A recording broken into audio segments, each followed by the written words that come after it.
Good afternoon, and welcome to the second webinar by AMR Declaration Trust.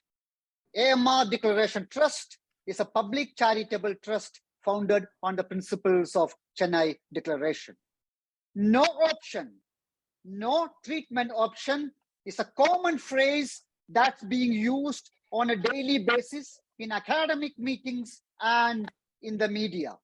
Today, we have a team of 24 infection specialists in our country explaining us their perspectives on no option in a very simple and informal way so that the public and general medical community will have a good understanding what the no option scenario is.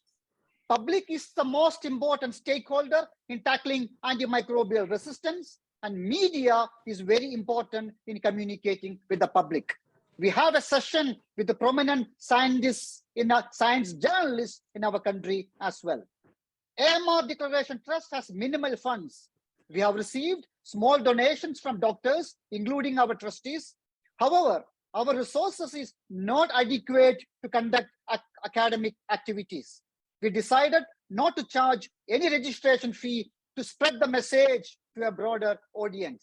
Hence, we have received small unrestricted conference grants from companies such as Sanofi, Galangen, Converge Biotech, Alniche, and requested a few other companies like Cipla, Pfizer, Sanofi to give us unrestricted educational grant.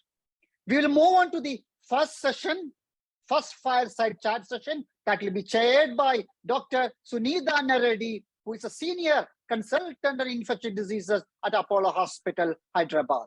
Sunitha, over to you. Thank you, Dr. Gafoor, and welcome to this session on antimicrobial resistance. We are going to have an array of speakers and an array of topics. It's going to be a fireside chat, which means a lot of different topics that are going to be going on rapidly.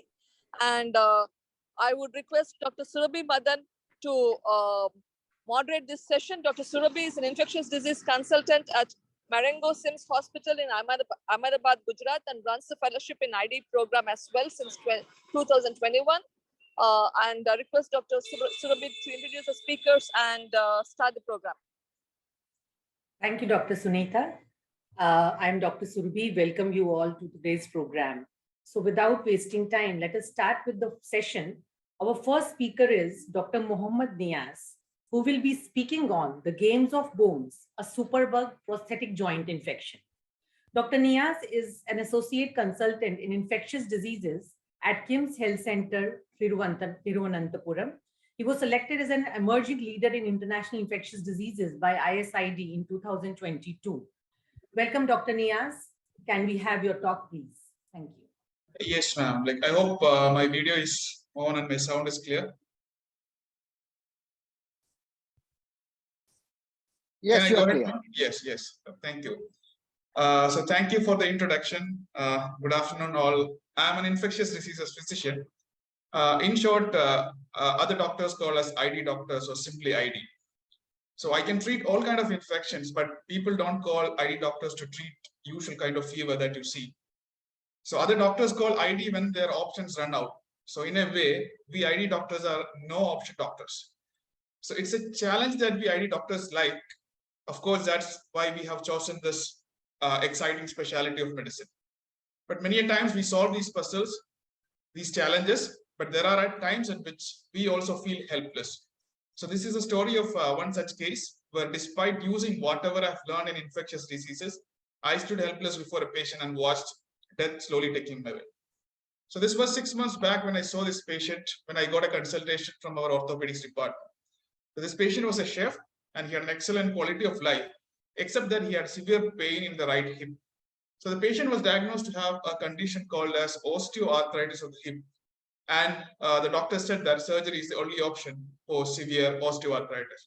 So he had undergone this procedure, which was called as total hip replacement from another hospital.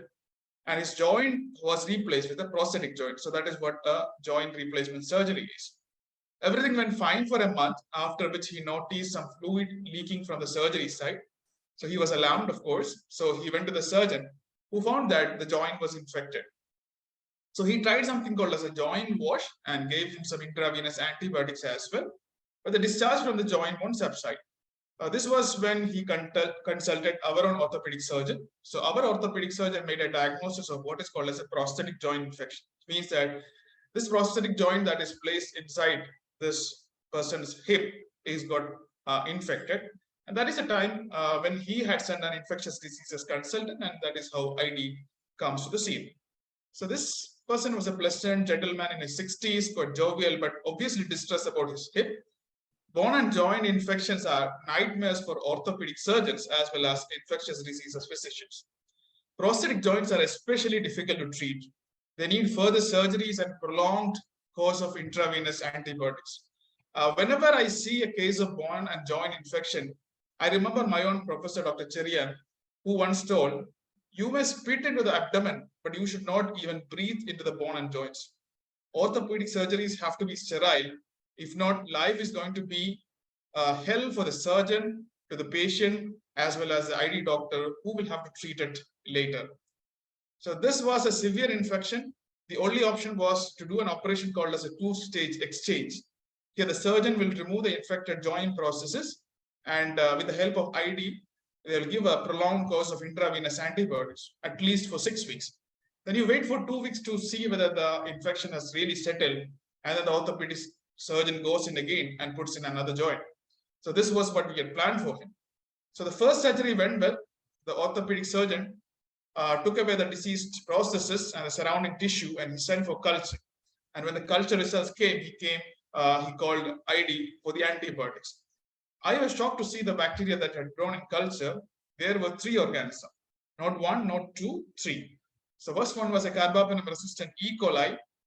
Second was carbapenem-resistant Klebsiella pneumonia. The third one was vancomycin-resistant Enterococcus faecium. I felt dizzy. Treating one of these organisms itself is a nightmare, and I had 3 to treat. And for those who don't know about what a carbapenem-resistant organism is, now carbapenems are like one of our high-end antibiotics, something like last resort or just before that. And once the bacteria are resistant to these drugs, carbapenems, then the options that we have, or the drugs that are left to treat, are limited and toxic, associated with a lot of side effects. But then you cannot just watch, you have to treat. So we have to make combinations of regimen. Our microbiologists did certain tests, and they told that a particular combination called as ceftazidime avibactam with another drug aztreonam, along with the third drug linezolid. So we started him on these 3 drugs. We had 3 organisms to treat, all of them extremely drug resistant. So these intravenous antibiotic has to be given through a special intravenous catheter called as PICC line, because the antibiotic has to go for 6 weeks or so. So we gave it for 6 weeks, and still like there was an oral option that was available, which is called as cotrimoxazole. We shifted cotrimoxazole for 2 weeks as well. Initially, there was no discharge. His discharge subsided, his markers of infection came down, and we stopped antibiotics, and we were planning for the next operation after 2 weeks. But then the discharge started again. This time, the bacteria had changed. The organisms were the same, E. coli and Klebsiella, but the old combination of ceftazidime avibactam and aztreonam will not work here. So we went to the microbiologist again, and they tested for lots of antibiotics. And finally, we gave him a combination of antibiotics called ciprofloxacin and cotrimoxazole. These are older antibiotics. Fortunately, this time the organism was sensitive. Things went okay for a while, but then again discharge came back. We cultured again. There came another E. coli. Well, this time resistant to whatever we were giving. So then we had to add another drug called as tigecycline. This is quite a difficult drug, or a nasty drug, which causes severe gastritis and vomiting. Our patient could not tolerate it. Finally, we had to choose a regimen called as an intravenous fosfomycin and gentamicin, and we were continuing the other drugs also. Are these the best drugs to treat a prosthetic joint infection? Absolutely not. These are toxic drugs, and nobody is quite sure how well these drugs will act and how the outcome is going to be. But what options we had? None. And then we had to treat it with whatever options, whatever drugs that we have. We treated with these combination also, but the joint still started, continued to throw multiple organisms. The same organism, E. coli and Klebsiella, have a different susceptibility. We treat one another organisms with different susceptibility observed. We used all possible combination, adding new drugs, changing the combination. We tried this for 6 months. 6 months, this patient was on intravenous antibiotic. Nobody can be hospitalized for this long. The financial constraints are too high. And so we treated him on an outpatient basis. He would receive his drug from his house. His son, by this time, has learned how to put an intravenous drug through the PICC line. I couldn't say no to him. I knew the financial burden of getting a nurse at home. The patient would also develop all the complications of these drugs. Most of them I would manage with the help of a small clinic there. So he had hyponatremia, hypokalemia, all those complications that are associated with antibiotics, which were managed through telephone and with the help of a local clinic. And a month ago, he was admitted again. This time he was too sick to be managed at the local hospital. Much has changed in this gentleman over the 6 months period. He was just a shadow of his older self. And he was cachetic. He had lost most of the flesh and his hairs had become sparse. This time his BP was down, and we knew something was going on, and this is something like we suspected a sepsis. There is some kind of an infection in the blood as well. And we sent out what is called as a blood culture to see what organisms was growing in the blood. And in the blood, there was a growth of a yeast. A yeast is a fungi, so yeast had grown in the blood. And we knew that the yeast could come from nowhere except the PICC line. Okay, the PICC line is the line through which we will be giving antibiotics. We had to remove the PICC line and started him on antifungal medicine, what we call as caspofungin. He wouldn't unfortunately improve. Slowly his hypertension worsened and he succumbed to his illness. A day later, the yeast was identified as Candida guillermondi. This is a yeast and a fungus which was resistant to the caspofungin that I was giving him. So in short, a hospital-acquired infection made his life miserable. Another one took his life. This is not an isolated story. All the speakers who come after me will have similar stories to tell. AMR is no longer an issue on the paper. It is something that is going to affect us all. It's time to be aware. It's time to act. Thank you. Thank you, sir. Thank you, the AMR Trust and Dr. Kapoor, for giving this opportunity. Thank you. Thank you, Dr. Niyaz. I think this was a perfect start, though very scary and horrifying, especially for the patients who go through it and for the doctors who treat these infections. This was a perfect start to our first session, which is rightly called No Treatment Options. I think with this, we move to our next speaker. I would request all the speakers to stick to a time limit of maximum 8 minutes because we have 5 more speakers in this 1 hour session. And if time permits, we will have quick question answer session at the end of this whole session.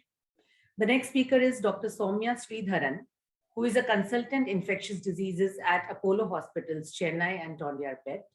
She will be speaking on the Proteus and the Pandora's box. Welcome, Dr. Soumya. Over to you. Thank you, ma'am. So good afternoon. At the outset, I would like to thank Dr. Gafoor and the AMR Trust for giving me the opportunity. This is a small part that I am playing from my side to combat the rising antimicrobial resistance. I'm just going to echo Dr. Niyaz's opinion that being an ID doctor, we are always the last resort doctors or the no option doctors. We just are not called in to solve easy puzzles. So our life is a misery every day. But I think we can become more tactful if we combat AMR cleverly. So I'm just going to start off with one patient, not so easy kind of a bug, but in a very easy scenario that we always come to see in our day-to-day practice. So this was a middle-aged lady around 38, so she was quite young, and she came in. She was apparently healthy and from the community. She didn't have any other problems. All started off with some dysuria, difficulty in passing urine, some burning sensation. And this was around 10 to 15 days ago before she came here. So at that time, she was very hesitant to go to a doctor even. So she just spoke to her neighbors and took some medicine which the neighbor had used for the same problem which the doctor had given. So she didn't even know the name of the medicine that she used. So after she started using it, she said she started feeling better. And so she just self-medicated for the next 3 to 4 days. But again, she started to have all these burning sensations and some feverish feeling.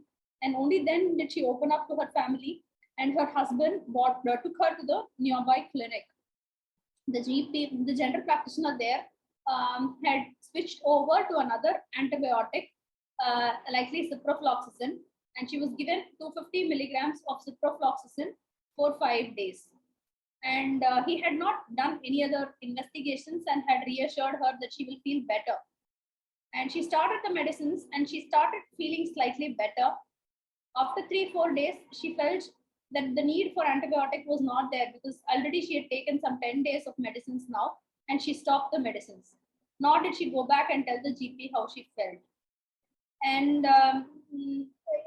about 3 or 4 days after stopping the medicines, she again started having same problems, and her husband brought her to the emergency in our hospital.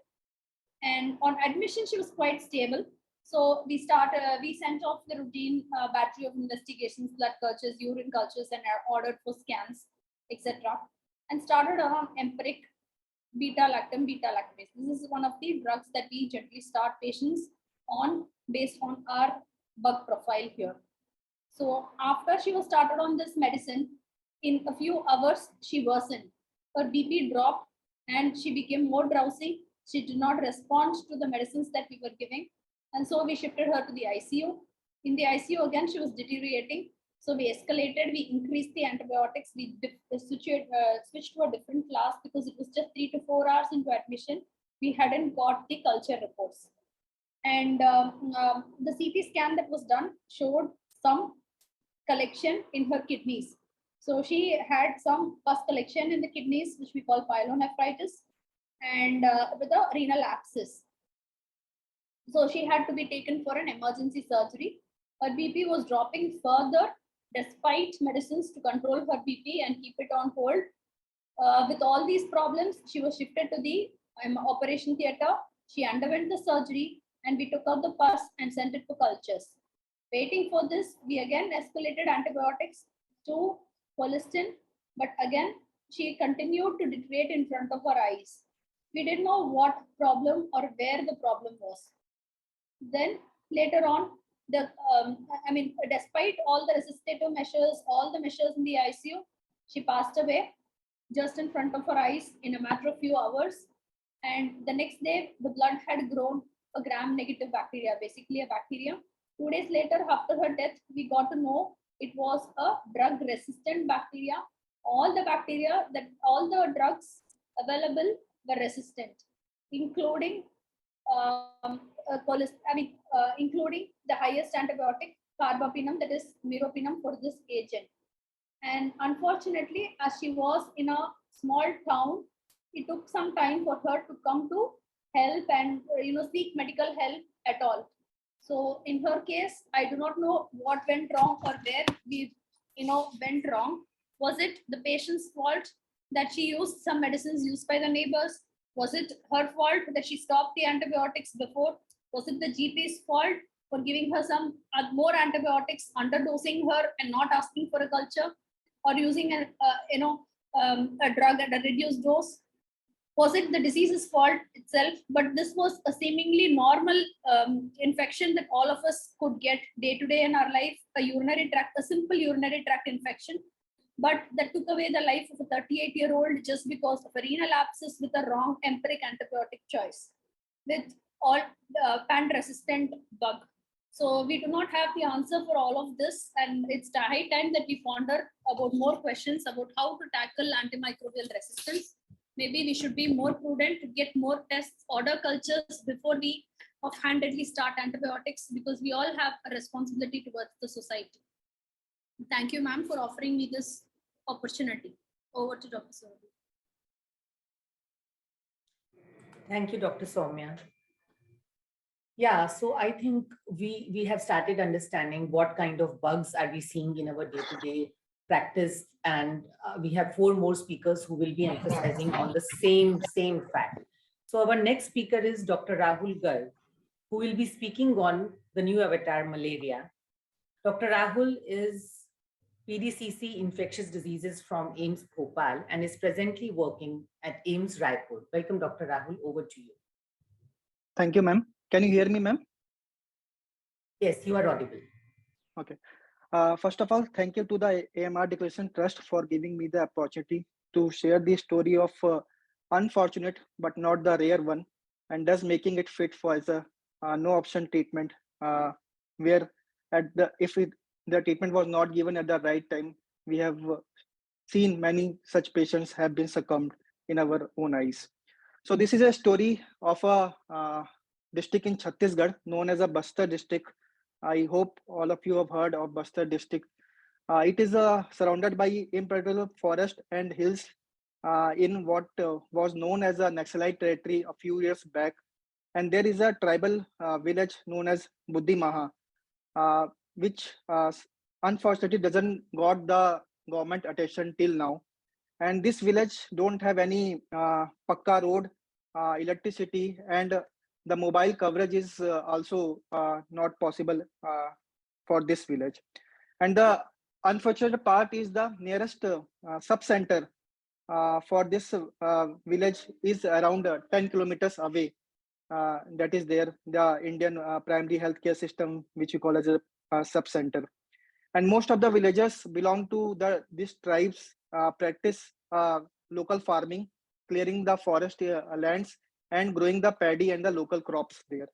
So I'm taking to you to this village for a reason.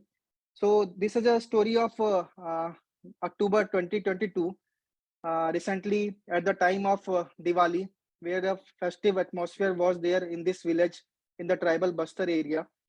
A 14-year-old resident boy was brought up to a nearby sub-center, which was around 10 kilometers away from the village, with a history of fever with chills and rigor.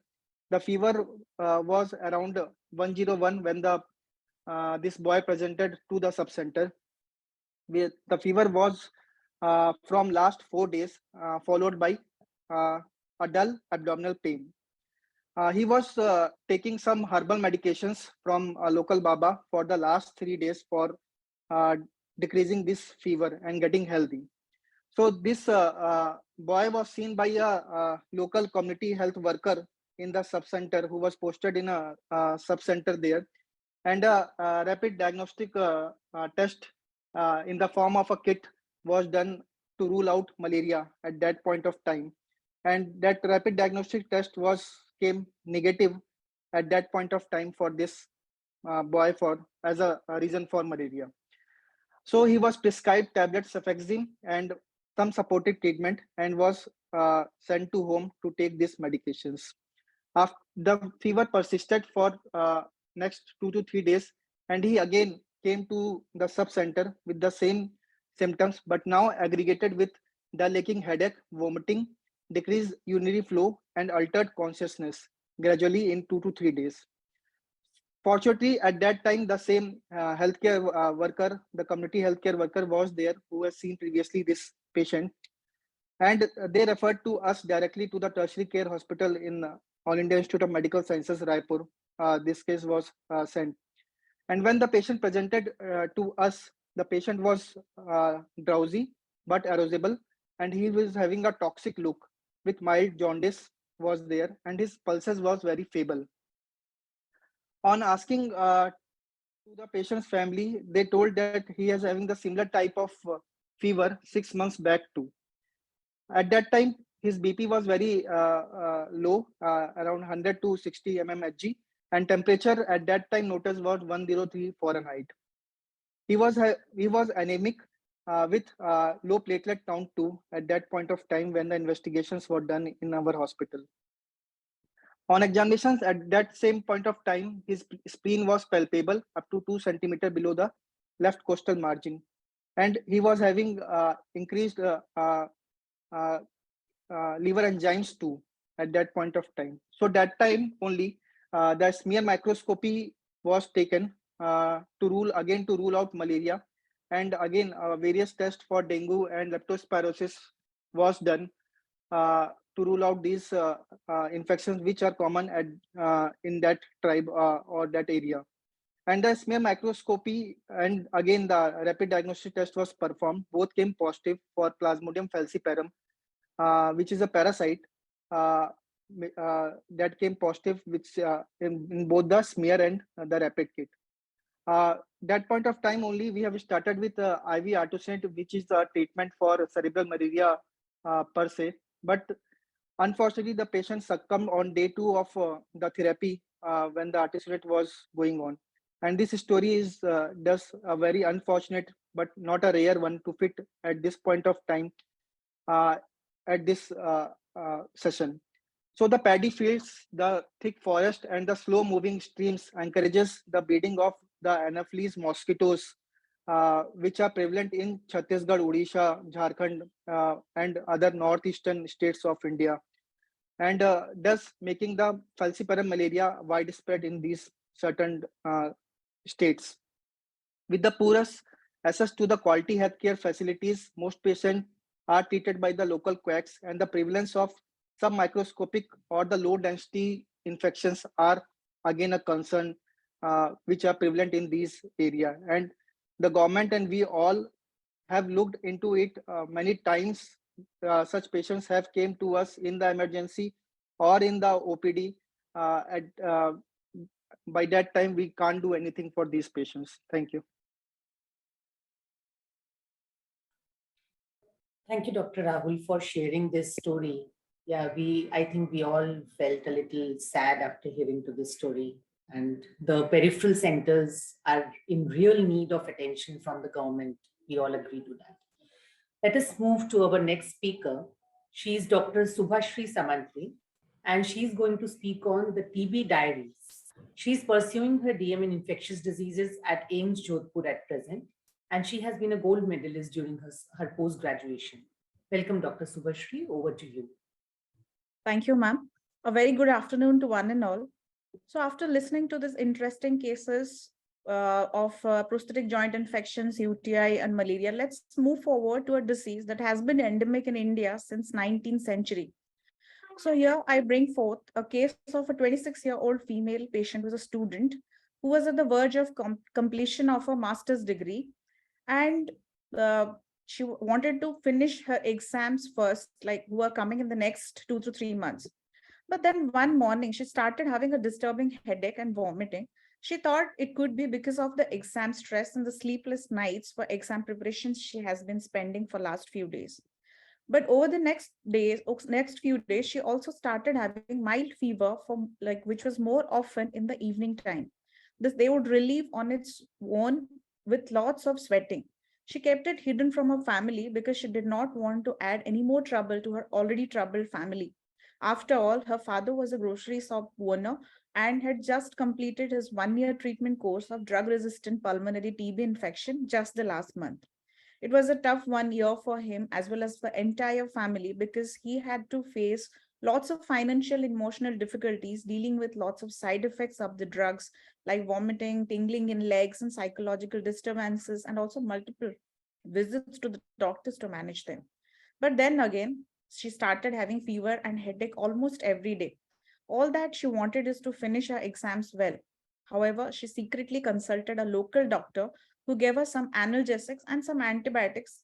As roughly she could remember, it was levofloxacin for 7 days.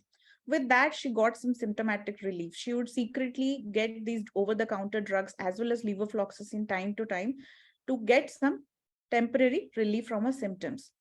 But gradually, over the next month, she lost her appetite and also lost weight drastically. This could not go unnoticed by her family. They thought that this could be due to the exam stress, but again, this much stress is unwanted. When her mother spoke to her, she told her about the health issue she had been having for the past 1 month. Then she agreed to go to the doctor for the consultation as the symptoms had started worsening and was disturbing her studies already. But the same night, she had multiple episodes of vomiting along with fever and severe headache, for which she had to be rushed to the hospital emergency. So she was stabilized in the emergency and next morning shifted to the ward. So fortunately, she was hospitalized in our hospital itself. So we examined her thoroughly and everything seemed normal except some amount of tightness of the neck. So on routine blood investigations, what we found is there was mildly elevated leukocyte count and little raised inflammatory markers. However, the next morning, she again had a high-grade fever and could not lift the left side of her body. We convinced her family and performed the lumbar puncture. So this is a procedure that is performed by inserting a specific type of needle in the spinal cord and getting the clear fluid that's called as CSF, which flows in and around the brain and the spinal cord. The next day, we got the CSF reports. And because of the strong contact history with the TB case, we also sent the sample for the Gene Expert Ultra. So what is this Gene Expert Ultra? It's a test that can detect both tuberculosis bacteria and the preliminary drug resistance status within 2 hours, especially in the samples who are supposed to have low bacterial load. So that is Gene Expert Ultra. So to confirm our suspicion, we got the reports of Expert Ultra as well as the CSF findings, which was positive for tuberculosis, but fortunately, it was a sensitive strain. So we counseled the family that this was just the preliminary investigation and we have to wait for the other higher tests like drug susceptibility testing for starting appropriate treatment for her. But before that, she had to be started on the basic drugs for the susceptible TB. So we started her on the anti-tubercular treatment that is provided by government free of cost. So we provided the drug that is famously known as HRZD from the nearest dot center that was attached to a hospital. Along with that, she developed the brain infection. That's why she had to be given mild dose of steroid as indicated. So on the day 3 of treatment, she started having itching and rashes all over her body. So this was suspected to be some allergic reaction because of the ATT. So that was immediately stopped. Then she was given individual drugs one by one, and we found that the one of the ATT, known as pyrazinamide, so that was the culprit. So from that time, her regimen was modified to the HRE, which was still available at the dot center free of cost. But by day 7, she started having sudden confusion and speech difficulties, and you could not identify her family members as well. By then, the drug susceptibility reports by line probe assay, that's a commonly used test at the NTEP designated centers. So the reports were available with us, and we found that she was a case of drug resistant TB, being resistant to the other common drugs like isoniazid, ethionamide, and even the higher drug that is levofloxacin. So we wanted to put her on a combination of second line drugs that would effectively treat the brain tuberculosis, but her family had to purchase these drugs for treatment because they were not available free of cost by the government. So however, we made a few drugs available free of cost. We designated a regimen for her consisting of few drugs like linezolid, cycloserine. Those will have some penetration into the brain. We counseled the family that there was limited options available for treatment of brain TB, and also in her case, we are expecting slow response because of the delayed reporting to hospital and extensive brain involvement that was confirmed on the imaging. She remained hospitalized with us for 48 days, but it was a great psychological and financial burden for her family. And finally, they decided to discharge her from the hospital against medical advice, leaving us with no options to treat her. So my message for the public will be, don't neglect your symptoms if they are persistent beyond 5 or 7 days. And also, the over-the-counter drugs are to be strongly discouraged. And for the other physicians, please don't use drugs like levofloxacin casually, even though there are very good oral drugs available for multiple infections like urinary infections, respiratory infections. Still, in our case, it might have provided some temporary symptomatic relief, but it suppressed the tuberculosis symptoms. And again, it led to the resistance to fluoroquinolone, so which limited her treatment options for future. Being updated about the newer investigations like Gene Expert and Expert Ultra for rapid diagnosis of common conditions like TB is very, very essential. As Government of India updates its guidelines like NACO and NTP time to time, we have to be updated on this. So with that, I'd like to conclude my talk, and I thank AMR Declaration Trust for the opportunity. Thank you, Dr. Subhashri, for bringing to light such a common but yet challenging disease many a times, especially when we have drug-resistant tuberculosis. And this was a doctor, and she took a lot of time to come to the hospital setup itself. Yeah. So thank you for giving good messages through this case. Now I invite our next speaker, who is Dr. P.S. Sharik.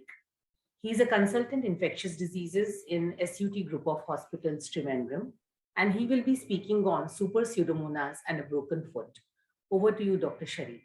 Thank you, Dr. Surabhi, and thank you, AMR Trust, for giving this opportunity. So today, all this time, we were seeing how life is getting affected. I mean, like mortality, or how many people die. I have a different story. I have a patient who was literally drawn to the streets just because of this issue. So that was a huge emotional and financial problem which we faced because of this one. This is a story of a poor mason, and from South Tamil Nadu. Basically, they have more of a masons over there, who was a diabetic. And what happened was that he just goes for that, and he has 2 kids. So his ambition was to make his kids into give more education and all those things. Once they find it, and he happened to be a diabetic, he has sugar. So he goes to the doctor, takes some medicines, and goes in that.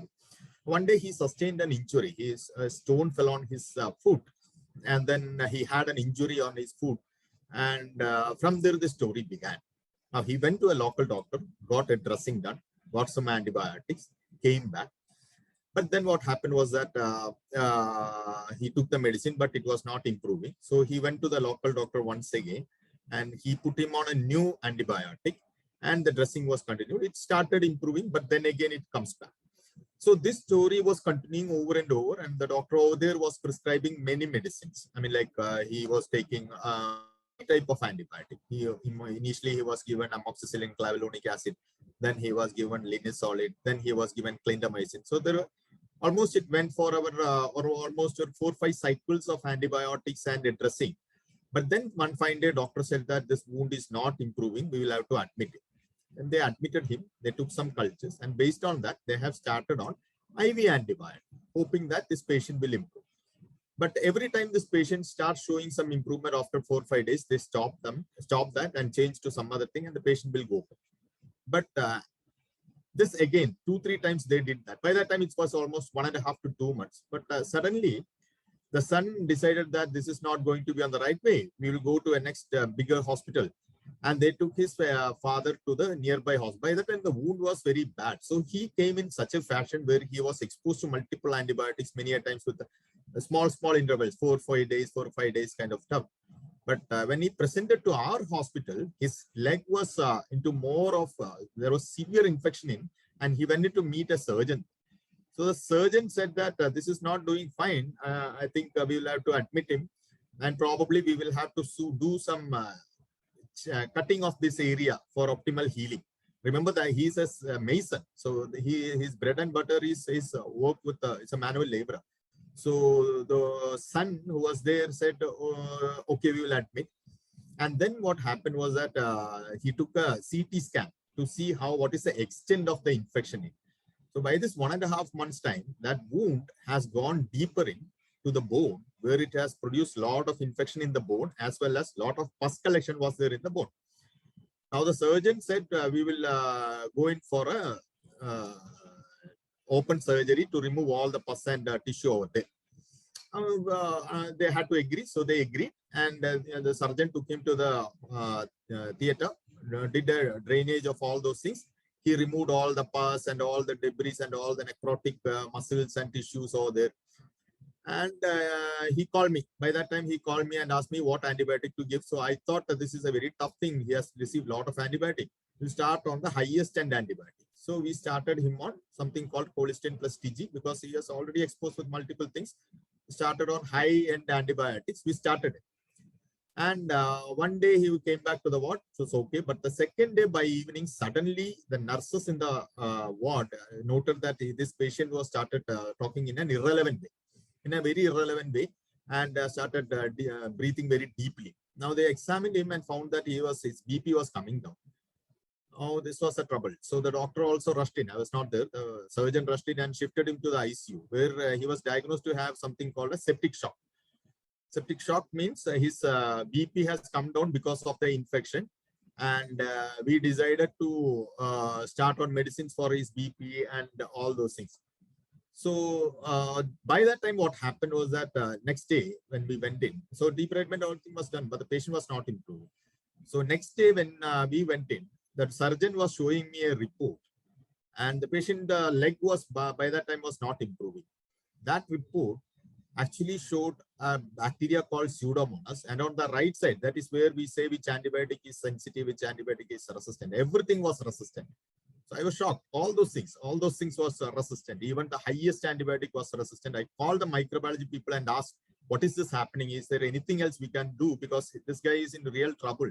We have no other way. So he's going into shock mode. So end of it, the microbiologist told that absolutely no way of sharing. There's nothing in.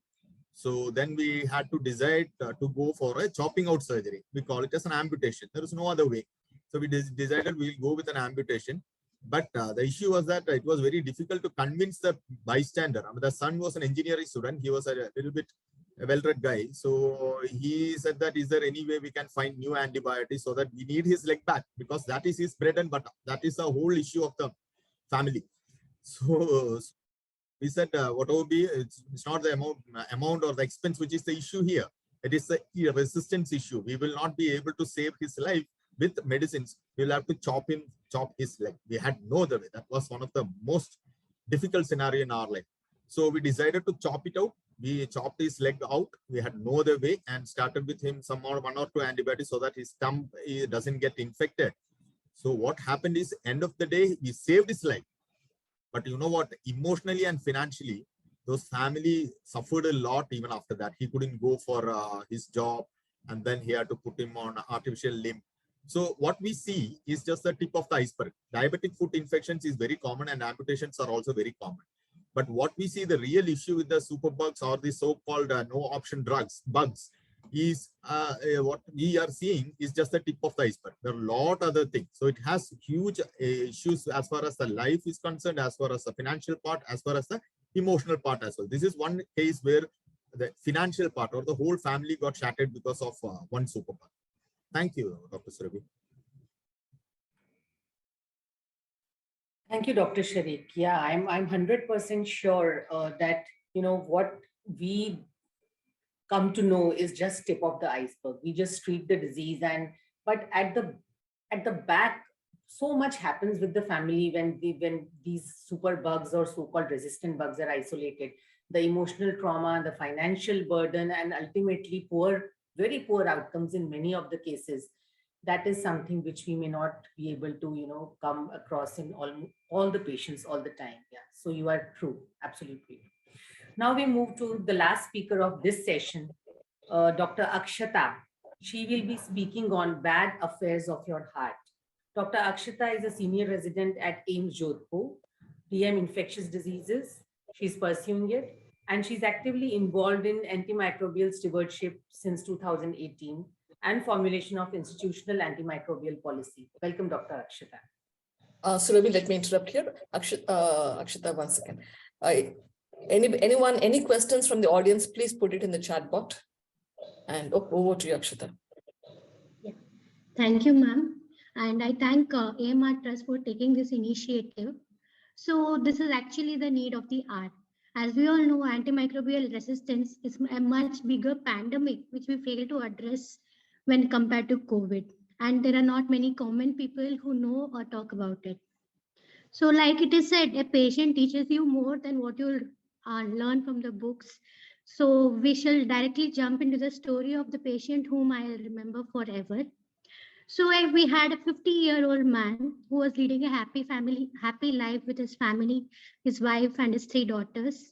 By occupation, he was a tailor and he was earning sufficient enough to sustain his family. He had actually recovered from a heart attack last year, and at that time he was actually advised to undergo angioplasty. Due to the financial constraints, he couldn't undergo. Now, and he had another episode in this December 2021 when he had to undergo the angioplasty for the coronary artery disease, which is nothing but a heart blockage. All things were fine, but he started having some fever and chest pain in January, for which he took some over-the-counter medication and it would subside. When even after 2 weeks, it didn't subside, he had to go to a hospital and he was said to have some chest infection, pneumonia, and he was treated with some antibiotics, IV antibiotics for some 5 to 7 days. So at the end of in the Feb, he developed stroke, and and at that time he even had fever, and some blood investigation showed that there was some growth of bacteria, so which was treated for 14 days. Next 2 weeks went uneventful.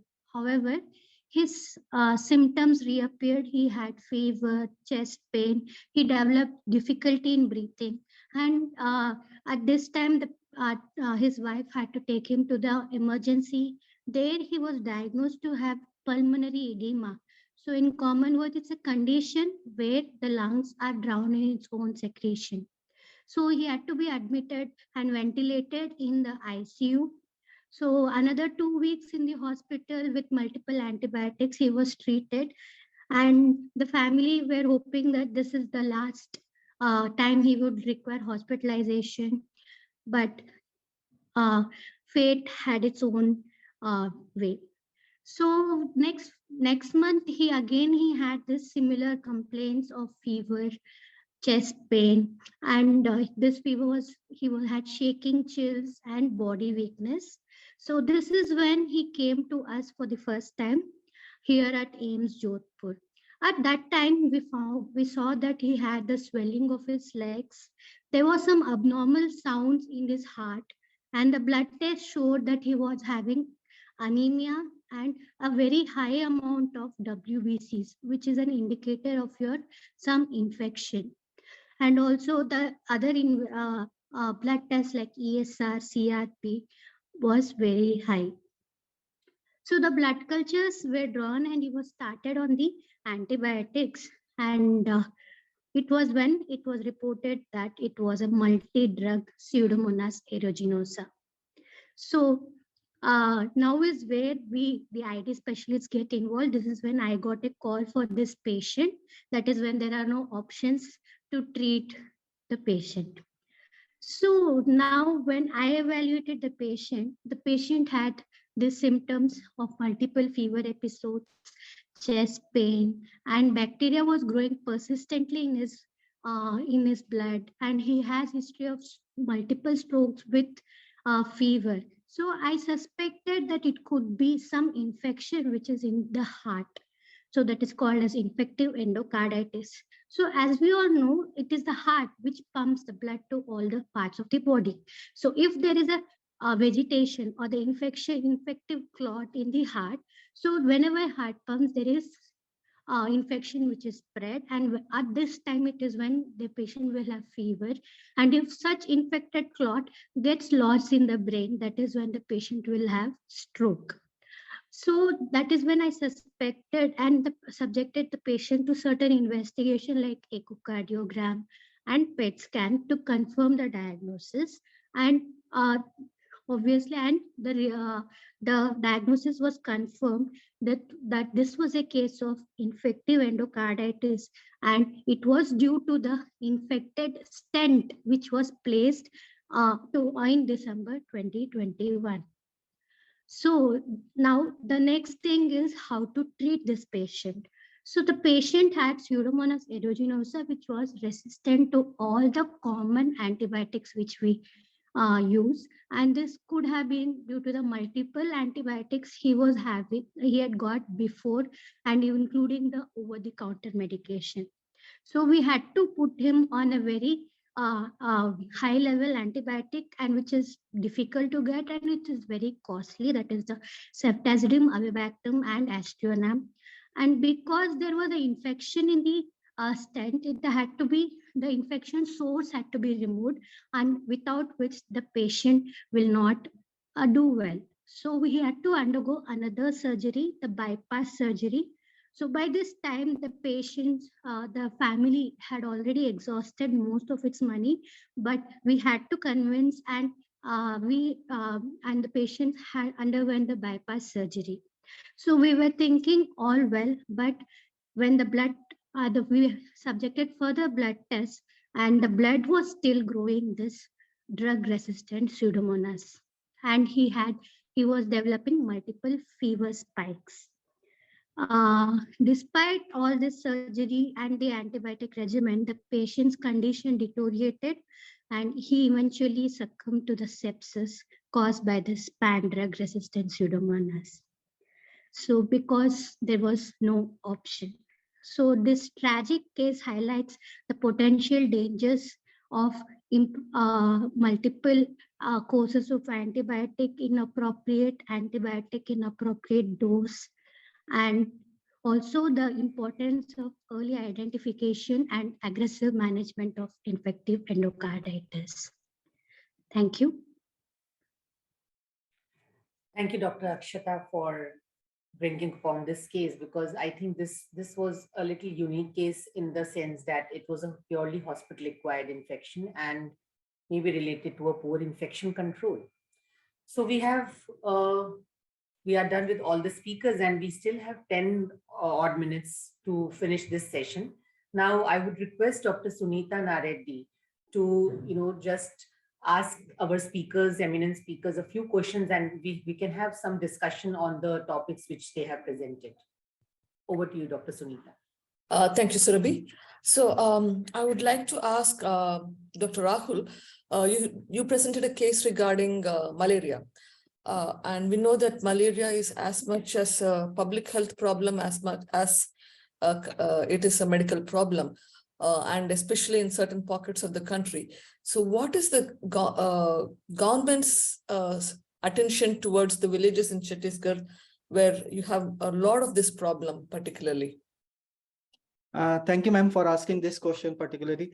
So Chhattisgarh government starting from 2012 has been under the phase 4, phase 5, phase 6, and now the phase 7 program for the malaria elimination has done a lot of work, particularly from the help of community health workers which are there. So they are basically not a very well-trained community health workers. They are around 10th pass, metric pass workers who have been trained basically on the surveillance, on the treatment and how to diagnose malaria cases clinically. They have been trained. And if you see the API index for malaria, annual parasitic index, which from 2012 to 2021, starting from the last 18 districts, the API index has decreased from 18 to 2.9. That is there, the latest data which is there, government data which is there. But again, there are 3 or 4 districts in Chhattisgarh which are hyper endemic to the malaria belt that is there, and the API index in that 2 or 3 districts that is there is around 8.4 or 8.5 that is there. So government is doing a lot, particularly in these districts. They have started Malaria Mukt Bastar program, Malaria Mukt Dantewada program that is there. They are doing their work. But again, per se from the ID part and the clinician part, the availability of the rapid kits, the smear microscopy, and the treatment which has to be given, the artesunate based treatment that has to be given, that is particularly lacking a lot in these particular areas. It is there. Thank you, Dr. Rahul. And question to Dr. Niyas. Dr. Niyas, what are the reasons? You presented a case on drug-resistant infection.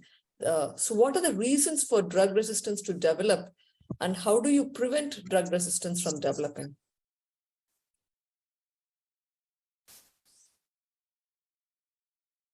Yeah, problem with some the camera. We can hear you, Dr. Niyas. Just go ahead. Yes. Okay. So again, drug resistance is something that we have to understand in terms of the evolution. Now, whenever an organism, a group of bacteria are exposed to antibiotics, these organisms which are intrinsically resistant to a particular antibiotic can get selected out. That is a particular reason by which we say that overuse of or injudicious use of antibiotics, either it be in the clinical practice or in poultry or agriculture, which can select out resistant organisms, which can cause the emergence of antimicrobial resistance. So So these are the factors that we have to be especially aware of, that is injudicious use of antibiotics, which we have to tackle by the antibiotic stewardship practices. But that is not alone. That is only a tip of the iceberg. There is a lot of antibiotics that is being misused in poultry and as well as agriculture. So all the environmental bacteria being exposed to these antibiotics, and as a result, there will be a selection pressure as such. So the resistant organisms being selected out, and which can cause infection in human beings.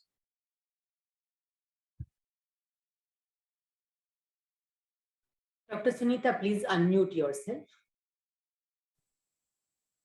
Dr. Subhashri, I have a question for you, Doctor. You presented a case on a young person with tuberculosis and who also had a family history of someone who has TB. Now, when anybody is diagnosed with TB, the first thing that we say is, how come I got it? There's nobody in my family had it. Here in this case, somebody had it. So who are the people likely to develop TB? And what are the, like here we have a major issues about financial constraints.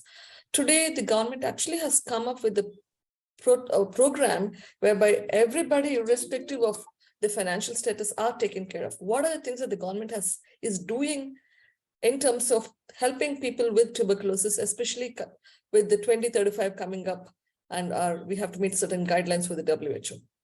Yes, ma'am. Yes, ma'am. In this case, actually, the patient had a strong contact history with the family itself, with the father. But in most of the cases, the people give us a history that there is no exposure at all to tuberculosis case. But suppose, especially in the endemic places, like in the crowded areas, like suppose like if person is a stone worker or living in the poorer conditions. Okay, so in that case, actually, where the crowding is more, that time we cannot prevent it from getting it, and we don't know who's the source. And there are many cases, especially in the post-COVID era, so people will have some symptoms like cough and fever, and which could be because of like tuberculosis or any other infection, but they attribute it to some viral infection or some mild infection, and they hesitate to go to the doctor. They hesitate to report the symptoms. And then I'm coming to the government, the facilities that have been developed actually for increasing the awareness and also for increasing the diagnosis and management of TB cases. So we have NTP designated centers like in every state, almost in every district, where the gene expert, the microscopy, the CBNAT, and the line probe, they are available free of cost. So there are few designated centers in every state. So like even in the peripheral centers where these facilities are not there, so they can send the samples still to the referral centers. And also, ma'am, regarding the treatment, there are even the like bedaquiline based regimen, the oral short-term regimen, the long-term regimens, they are also available at the DOT centers free of cost, even for the drug-resistant TB. And the government is also working on the newer regimens like BPAL regimen for the other XDR TB cases. So we have to, being doctors, being the primary people who come in contact with the TB cases, we have to be aware of these updates on the newer diagnosis and newer management for reducing or for managing the cases properly.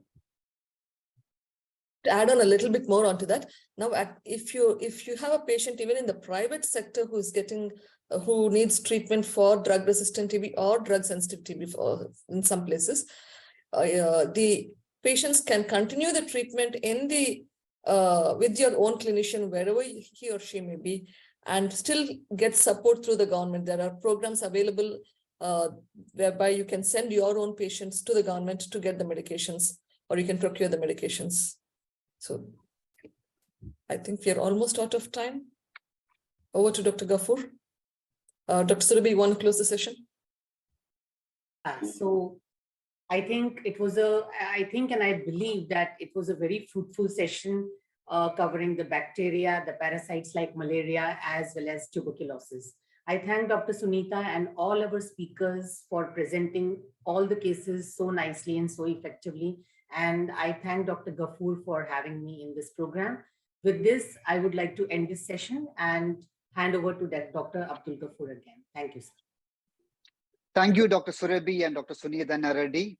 Next, we will have our media session, and that will be moderated by Ms. Advaita Kala. And Miss Advaita Kala, as you know, is a very famous Bollywood screenwriter. And I'm sure you watched the movies, Bollywood movies, such as Anjana Anjani and Kahani. And actually, Miss Advaita Kala was the scriptwriter for the screenwriter for these movies. She's also an accomplished media personality. She has a YouTube channel called Kahali, and that has got around 50,000 followers. And she regularly interviews senior politicians and other important personalities in her weekly interview channel. And you can also watch her on national TV channels debating on important political and other important issues. And Miss Advaita Kala is also a novelist. She has written 2 novels. And Miss Advaita, it's an honor to our trust and the webinar to have you as the moderator of our media session of No Option webinar. Advaita, over to you. Thank you so much, Dr. Ghafoor. And I just want to thank everybody for being here today and engaging in this very, very important discussion that impacts all of us. I, of course, bring the common person's view, and I do ask for your forgiveness prior to starting if some of my questions seem very, very simplistic, but I think it's important that you all are experts. But the people like us who pop these pills and follow this kind of self-treatment and self-medicating path get to really understand what we're dealing with here. And I'm delighted to be joined by a very, very expert panel on this subject, starting with Ms. Ramya Kannan. She is the Chief of Bureau for the Hindu. She is not able to be here today, so we have had her recorded message for all of us to view. I think Dr. Ghafoor will set that up once I'm done with introducing our panel. Then, of course, we have Ms. Viveka Roy Chaudhary, editor, Express Healthcare and Express Pharma. Viveka has done her BSc in microbiology and biochemistry, and now has moved to science journalism. I think that's such an interesting path, and I'd love to know more about that, of course, apart from our main topic of discussion. Thank you so much, Viveka, for joining us. And then we're joined with next generation, someone from the next generation who's probably going to be wiser and smarter than we have been when it comes to self-medicating, like we do so often in our country. Hina Parveen is, of course, a class 7 student, and she's also an author of the science fiction, The Mission and the Mangoes, a book that I've read, and I've also interacted with Hina in the past about her book and her very, very wise thoughts for someone her age. So I'm really delighted to have her perspective on here as well, because I think it's important to listen to the kids. Hina, although you're a very wise kid, I'm still going to call you a kid, but it's very important to listen to what they have to say and how they perceive this subject. So over to Dr. Ghafoor, and let's have the video now, and then we'll get back to our conversation. Thank you so much.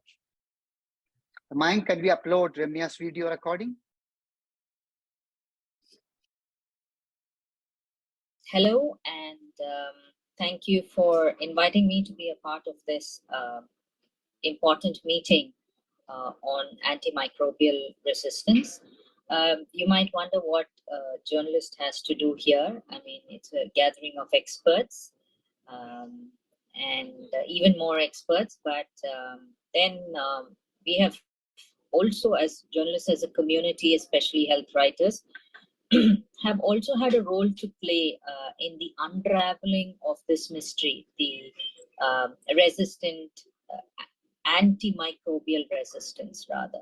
So I just have a few points to make, and I'm happy to, I would have been really happy to be present at this online meeting, but unfortunately I had a prior commitment to travel that day. So I beg your indulgence to accept this as a recorded message. Like most of us, you know, like the world in general, had you know, very little idea. We didn't even have an idea about antibiotics resistance, you know, for the longest while. I mean, as a journalist, I had come across drug resistance earlier, particularly with writing on TB and HIV, but not, AMR as we know it now. So most of us, sort of woke up to this with the publication of the NDM1 paper, and that paper was like a catalyst of sorts. That every major reaction has a catalyst and a milestone. So probably the NDM1 paper was a milestone for this, this entire AMR issue. And what it did was, sort of urged action, and it dragged the issue of AMR from inside ICUs and hospitals, by its feet, kicking and screaming into the public consciousness. So I'm sure all of you believe this too, but if you think back, it's a human assumption. It's a natural human assumption that people have, that drugs will help them, will save them, will cure them, will treat them. It will remove pain from them, and it will make them better. So this is the assumption that most of the world operates on. I mean, there is a significant anti-vax lobby now, but let's not go there yet. I'm talking about a significant rational population that believes in medicine as a sort of rescue in times of need. So this is a confidence that has naturalized itself into our consciousness.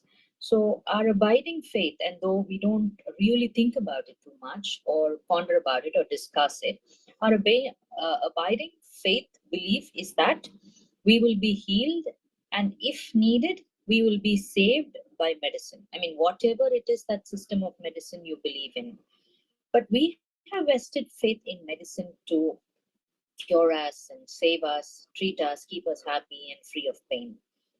Then imagine finding out one fine day through a paper that most people didn't understand and struggled to interpret, through a series of, through an alphanumeric series, that,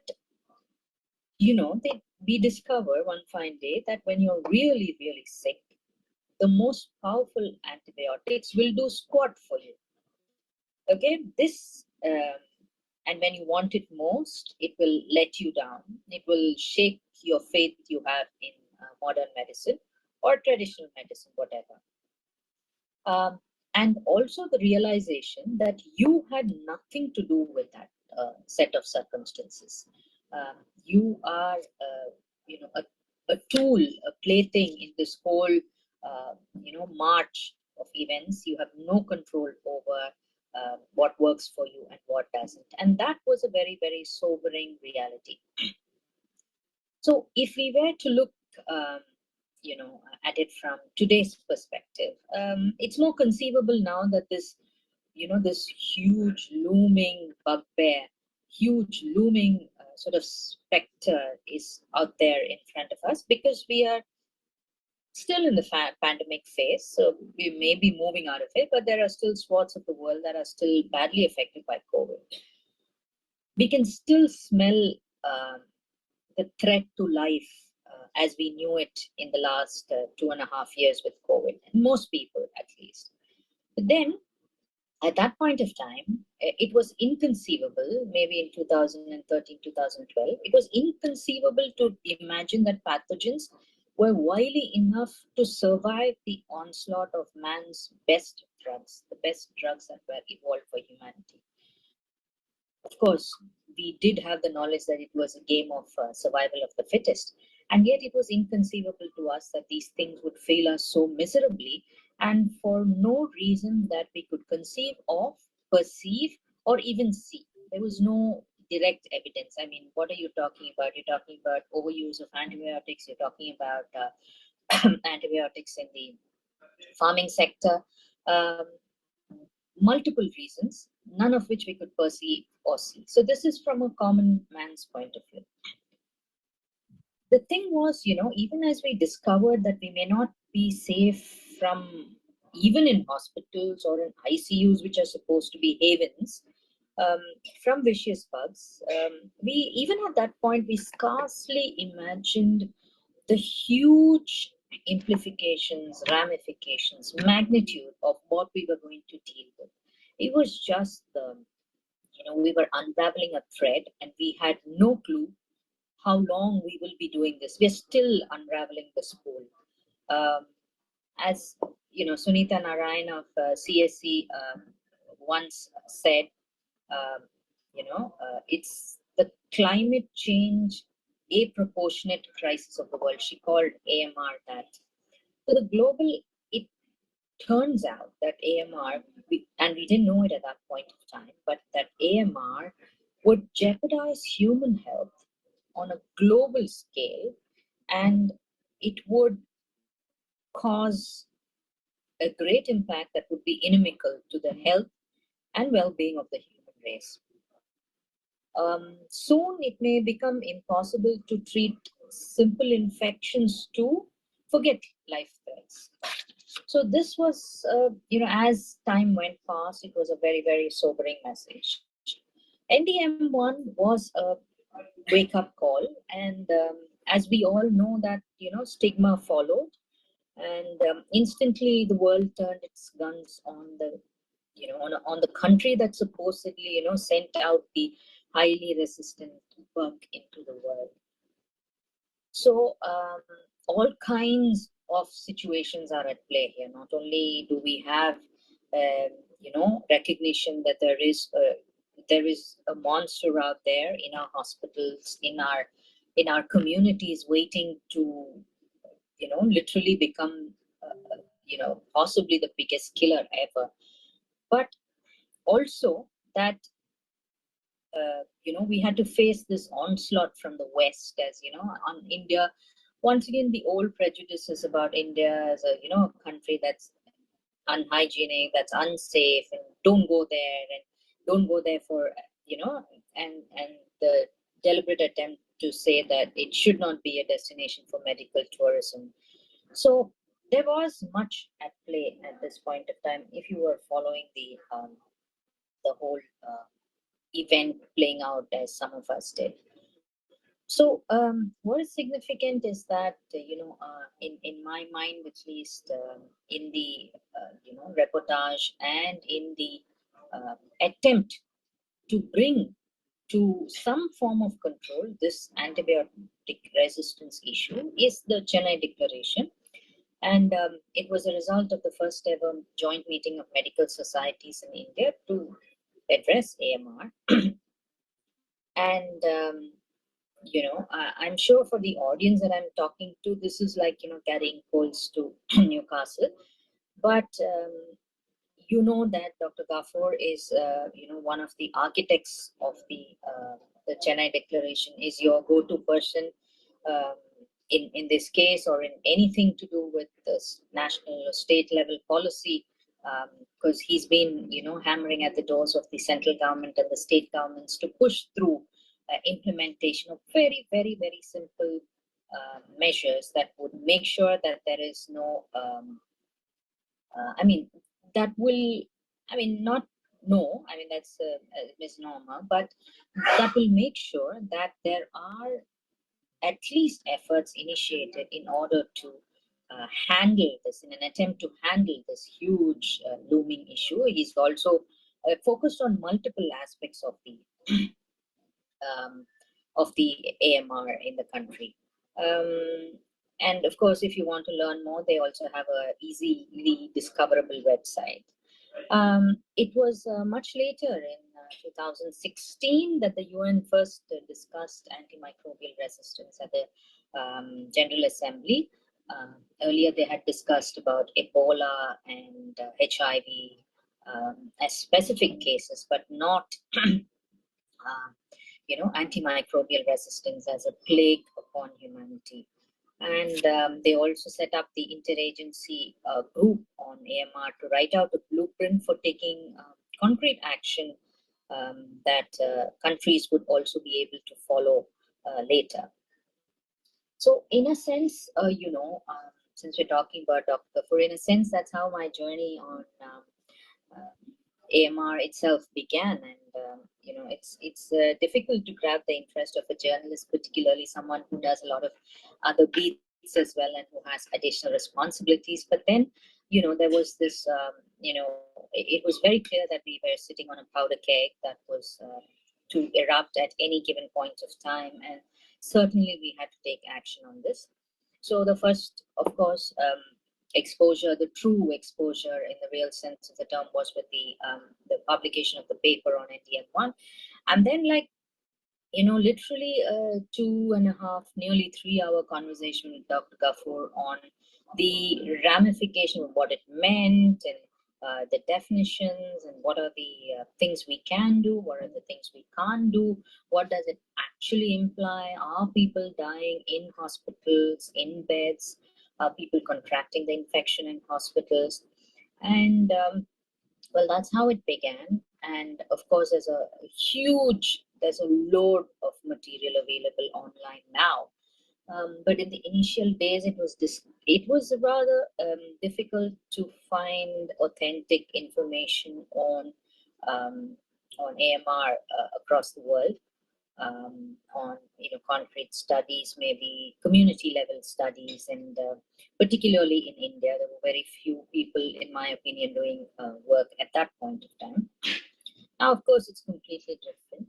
What was also different is that unlike HIV and TB, as epidemics that were dealt with on mission mode, AMR didn't have that kind of mollycoddling by the governments or by NGOs or people involved in that sector. Even those who are affected, of course, those who are affected, the victims, the patients, couldn't speak for themselves. But broadly, this is the it was a situation then, because I remember when I started out, there was a great deal of media outreach for HIV and TB, about resistance, teaching journalists occasionally about resistance and key points in the evolving, because every epidemic is evolving. That's the nature of the epidemic. And as it evolves, we need to upgrade ourselves. We need to have a continuing medical education on what is happening. And it was easy with HIV and TB, and not so much with AMR. So this is sort of my journey, and I believe, having written about it since 2013, that there is a great deal that needs to be done today. I'm sure all of you will agree with me. And I believe the first thing we should do is to set this issue on mission mode, because that's something that really appeals to the governments. That's how they believe in doing their public health outreach programs. And I don't know what more we should do to tell them that this is not, if this is an issue that's threatening humanity now, imagine how it will be tomorrow. We don't need to run out of drugs that will help our people, that will help save their lives when they really need that kind of assistance. Launching AMR in mission mode is, I think, very important at this point of time. Also some sort of, and implementing the state and national policies on AMR, which we have, some states do have it too, to implement, to supervise and monitor if these are being implemented well. That's very important. Also, when you're launching something on mission mode, I think it's important to involve the journalists in, more journalists, because those who are writing now basically are health journalists doing it out of interest. But I think you need to widen that pool, bring in journalists who will write on pharma, write on pricing policy, will write on how TRIPS is affecting the drug regime, who will write on the pharma industry and what it could do, people who will write on research and development and international, bilateral, or multilateral relationships for sharing important drugs. Also, I think it's important for the research community to talk about the new antibiotics, the new formulations that are being researched into, and those that will be ready for trial and then for use in the human population. I think it's important to spread that information as well beyond your scientific journals. I mean, it needs to reach the common man. Like a friend of mine, a scientist friend of mine says, whether we like it or not, and I mean, we do like it as part of the scientific community. This has been sort of like the revenge of science. In as much as people shied away from reading content related to health, they are now rushing to read content related to health. And I think we need to, the AMR community, people need to realize this, this desire for learning about health issues and how drug policies affect our health and the community's health, and use it as an excuse to send out information that will be able to, in a sense, counter. In fact, the like I said before, the awareness programs that were conducted for HIV and TB, they were able to sort of counter the largely negative reportage that the diseases were getting at that point of time globally. So I believe that it works, and that we need to be able to do that, maneuver that for AMR as well. And, just be, happy to sort of be part of the loop in case people are, setting out important research or just sharing studies that were done in whatever level, at the community level or even locally, because everything, there's a message in everything. I don't think we can afford to forget that message or not read that message and interpret it properly. That's as much. Thank you very much for the opportunity, Dr. Gafoor, and I hope I can watch a video later of the entire proceedings. Thank you so much. All right, thank you so much for that introduction and that primer into this very, very important discussion. And I'd really like to start with Viveka to just get straight off the bat and talk about superbugs. Coming from a screenwriter's perspective, it all sounds very ominous, very interesting, very exciting. You say that as a health journalist, sometimes there are accusations that talking about the superbug is really hyping it up. So can you break it down for us? What exactly are we facing with the superbug? Yeah, thanks, Adwaita, and thanks, Dr. Gafoor, for inviting me today to speak on this topic. Our previous panelist, Ramya, has really, already recounted how we journalists, first came across the term superbug when we, heard about the NDM paper.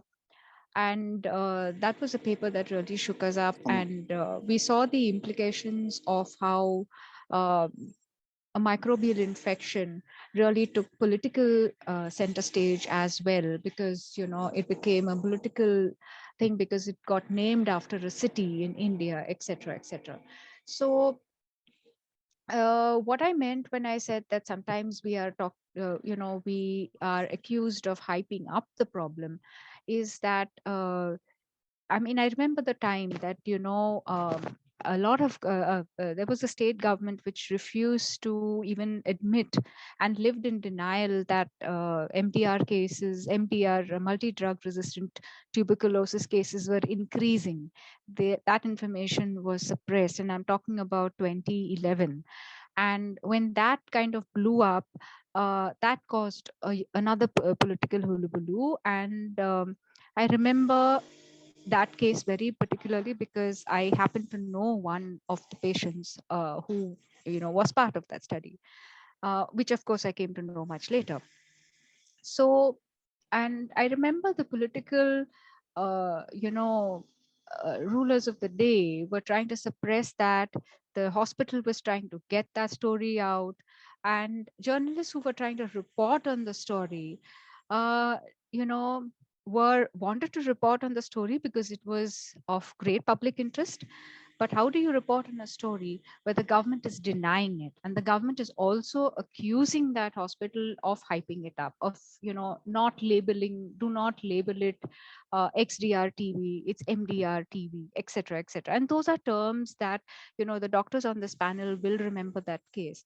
So that's what I meant by saying that we journalists are sometimes accused of hyping up a problem when we keep reporting on it. Now, luckily for me, I do not face that tag because I am with specialist magazines like Express Pharma and Express Healthcare. I'm not with mainline publications, and I'm not competing with, say, a political story of the day or the financial newspaper, etc., for headlines or for space, etc. Now, all that has democratized because we're not talking about a print publication anymore. We're talking about digital, we're talking about Twitter, breaking stories, etc.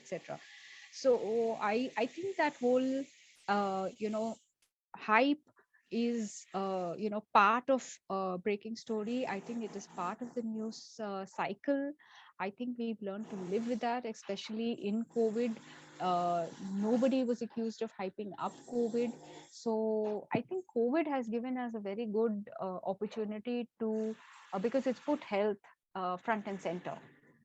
So I don't think that in today's day and age, in the post-COVID era, we would get that same, accusation.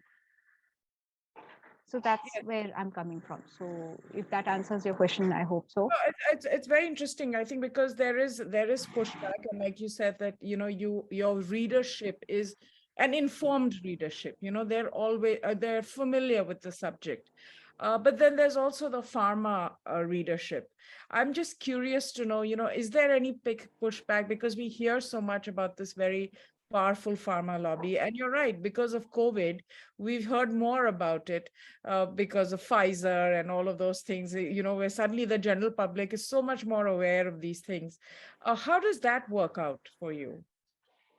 So while dealing with the, AMR problem, where pharma companies come in is that one of the reasons why AMR spiked, why cases of multi-drug resistance spiked, was that pharmaceutical companies were, releasing a lot of effluents into the, water systems where they were manufacturing it. And in many ways, I mean, this was a legacy problem. No one realized until it was too late the impact of those effluents being released into the water systems. Now that entered the whole environment and our ecosystems, etc. And now we are dealing with the fallout of that, especially that's part of the whole climate crisis and sustainability, movement that is there. So I see it as a perfect storm coming together, climate change and COVID, etc. All forcing a lot of industries, not just the pharmaceutical industry, to clean up their act, basically, and clean and green their processes, use better techniques, use better technologies, use better ingredients. Yes, it's going to cost you more money to make that infrastructure shift. So as a specialist magazine, we kind of try to advocate that companies make that shift early. We try to portray the good examples of company who are making that shift, and kind of hold them up as role models for the rest of the industry. And as Express Healthcare, which looks at the doctor community and the healthcare management community, we again try to hold up good role models of doctors, of hospitals who have good antimicrobial stewardship programs, etc. So that's where we come in, and that's where we kind of try to influence the talk and the debate about what's going on these things, try and hold up good role models, etc. and we are a free to view portal, etc., etc. So it's not that our viewership or readership is restricted to these groups. There is a lot of googling that goes on, so we get a wide readership beyond our target readership as well. So I'm hoping that the right people are reading it, and I'm hoping that an investor somewhere picks it up and becomes an activist investor. I think that there is that trend abroad of an activist investor, really holding a company to ransom for not doing the right thing. So that hasn't yet picked up in India, but you never know. You never know. And this brings me to Hina. Hina, this is something very close to your heart, even in your first book. You've spoken about climate change, you've spoken about the kind of pollution. In fact, your story starts with being on the beach. And Viveka was just mentioning, the kind of, how does one put it, the pharma companies and what they're putting out into the water. What is your take on this entire issue? First, microbes are just microscopic bugs. There are trillions of microbes present in our skin, eyes, and mouth, and there are more microbes in our body than our human cells. So there's both good bacteria and bad bacteria. Most bacteria in our body are good, and these good bacteria can help us digest food and absorb nutrients. They produce vitamins in our body, and there are also bad bacteria that can release toxins in our body and can make us feel ill. For example, typhoid bacteria can make us feel ill. COVID could also make us feel ill. But sometimes good bacteria can also create trouble. So for example, during a surgery, when something is wrong with our intestinal wall, a normal bacteria can enter and become bad bugs. So we usually overuse or misuse antibiotics in a way. So bacteria can become resistant to it, and that causes antimicrobial resistance. And so people keep spreading superbugs from one patient to another because we don't keep a hygienic surroundings proper, or we don't wash hands regularly. Even doctors in hospitals, sometimes they don't wash the hands properly, and superbugs can spread from one patient to another. So that way it spreads, and people in a hospital also, they get infection because many people visit a patient and it spreads from one person to another. And have you been hearing more about superbugs lately? You have, and why do you think that is, Hina? I think now, since the COVID has ended, I think again people has not started putting hygiene in front of them, because they started again not taking care of themselves. And my father keeps on talking superbugs every day morning, so I'm used to get knowledge from it. And he keeps on talking about cases that happen every day. So I hear about many cases happening in hospital, and each people die who was getting infected with superbugs. So that way I heard about it. Viveka, to carry, like you write for, like you said, a specialist publication, and you said there's a lot of Googling that goes on.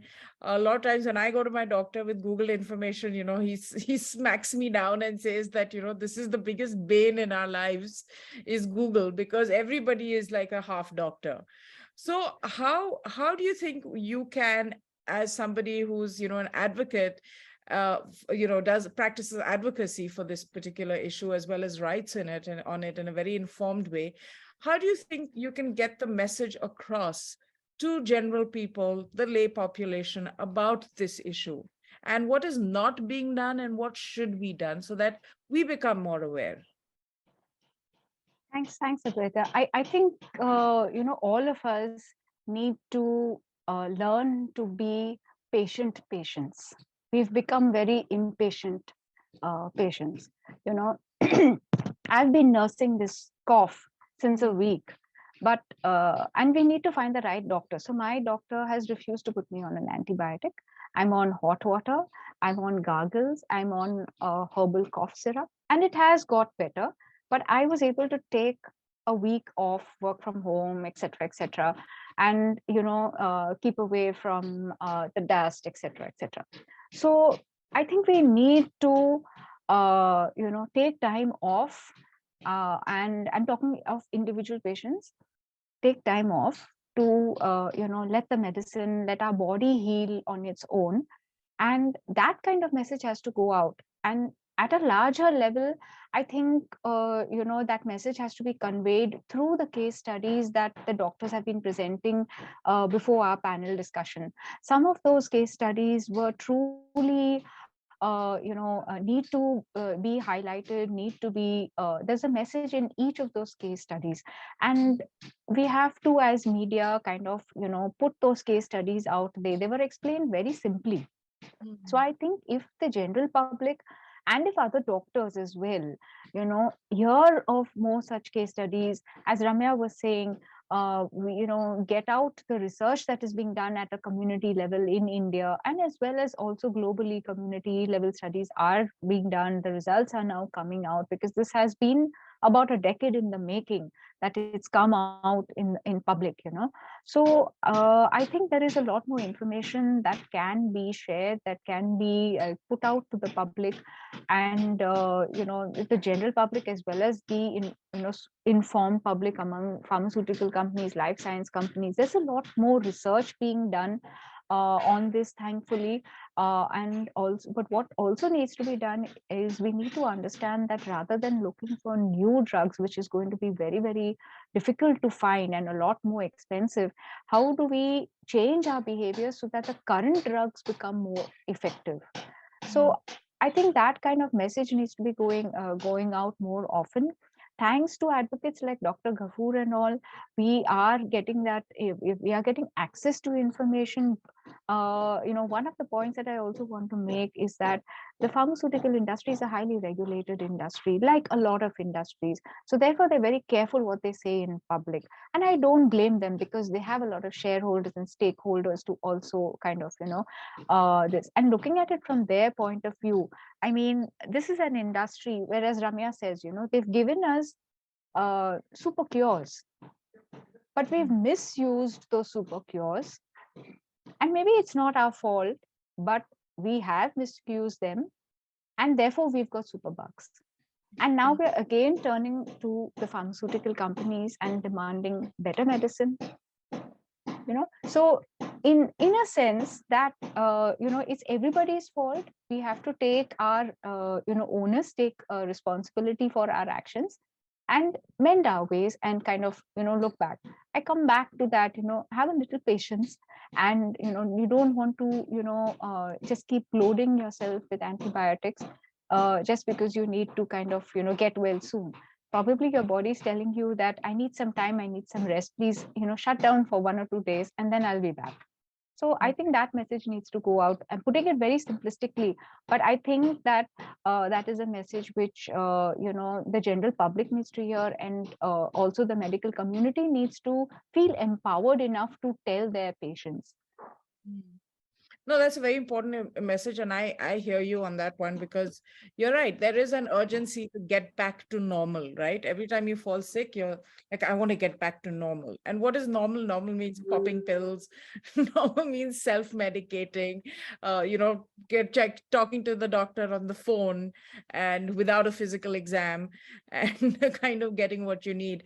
You also, one more thing, and Hina also mentioned it, sometimes doctors don't wash their hands. Of course, that's one aspect of it, the hygiene aspect of it. But otherwise, what role do doctors or do medical professionals realize the role that they're playing in the superbug phenomena? Because you're right, we all have a part to play. We consumers have a part to play when we're so pill popping and happy to do that. But what have doctors realized that what their role is, and what is their role in this whole phenomena? I think doctors have realized their role. We have to empower them, we have to listen to them. But there's a very important player who is not talked about, and that is the community, that is the pharmacist. If you think about it, you go to a chemist shop, and India is probably one of the countries in the world where the highest number of pills are sold without prescription. And that is your pharmacist, the person behind the counter there, who knows you probably, and you say, okay, I'm feeling this, and he tells you, he gives it to you. And sometimes, and mostly, antibiotics are also being given that way. So I think it's not just the doctor, it's the community pharmacist also who needs to say that, and it is a tough decision for him, because otherwise, he has a long time customer coming to him, not in good shape. He probably has an important interview, has an important sales call that day, has an important exam that day. So his, urge is to put my customer out of misery and make a sale. So how do we reach out to each and every community pharmacist, each and every pharmacist also, to not to counsel, to not be just a salesman, but to counsel his person that, okay, I'll give you something, but this is not an antibiotic. Have a little bit more patience, etc., etc., or go to the doctor, or report to the nearest hospital, etc., etc. So those are kind of movements, and I mean, it's almost a social movement in that sense, where the sensitizing has to be done at each and every link in that chain, in the healthcare, delivery chain, in the healthcare continuum, as the term now is. So I think that, and each player there needs to play his role. So yes, doctors, pharmacists, also need to play their role in a very big way. What about you? I mean, you have a big exam the next day. You're suddenly down with a cold and cough, and Viveka is saying, be patient, be a patient. But you have an exam, or you have your annual day, and you've been prepping for it for weeks and weeks. You have an in-house doctor in your dad, so you don't even have to go far to get medical help. So what are you going to do? Are you going to pop that antibiotic that okay, in 2 days, I'll be fine, I'll be able to take part in this, it'll go away? Or are you going to be patient and wait it out? Actually, first I almost forgot, but I need to actually narrate my story. Okay, so go I'll ahead. just narrate my story and then yeah. Sure. So my story's name begin with An Angel at Midnight. A man got out of a car, dressed up in blue short sleeves, top and pant, with a white lab coat. His dark blue tie was loosely worn, spectacles still to the side, his grayish-white hair disheveled and shaggy. He wasn't expected at the hospital at 12 a.m. Sunday. The parking lot was dark, under cloudy sky, with occasional dim lights in the gloomy corner. He sprinted towards the entrance of the hospital building, glancing at a watchman who was sitting on a plastic chair, sleeping with his mouth hung wide open. The LED lights on the board on the top of the building flashed. MIG Hospital. The man rushed in and the glass doors opened. He walked towards the elevator and pressed a button to the second floor. His footsteps could be heard far off in the silence of the night. He opened the door of an office, the large nameplate that read, Dr. Arjun Nair. Quickly grabbing the stethoscope, he walked towards the intensive care unit next to his office. The light in front of the ICU was so dim, showing the expression of a few people sitting on a couple of chairs lined up outside. They looked like a family, a man with a dark beard, dressed in plain green t-shirt and trousers, a woman dressed in a sari, barefoot, and a baby wailing in her hands. Dr. Nair pushed open the door. Suddenly, he turned back, listening to the man outside, calling his name. The family who was standing outside behind walked up the doctor. We have been calling you so many times, doctor, please. Dr. Nair put his hands on the shoulder of the man, as if his gentle touch could wash away the perils of the man and his family. Doctor, please come in fast. He was quickly interrupted by the nurse, who peeped her head out through the partially open door. The doctor patted the shoulder of the weeping man and said, Don't worry, we will do everything possible to save your daughter. Harishma, a girl of 11 years, was on the bed with a blue hospital gown covering her thinned out hands and legs, with a bald head shining in the bright light of the room. A metal bracelet hung loosely on her hand, leaving way for an intravenous fluid line. The temperature records on her bedside chart were sharp and steep, like the lining of the mountains. Where's the blood culture report? Inquired the doctor. The team was waiting for the blood culture report from the laboratory. Harishma was diagnosed with blood cancer a month ago. The doctors had given her chemotherapy to cure the cancer. After the chemo, her blood counts were so low and she developed a bad infection.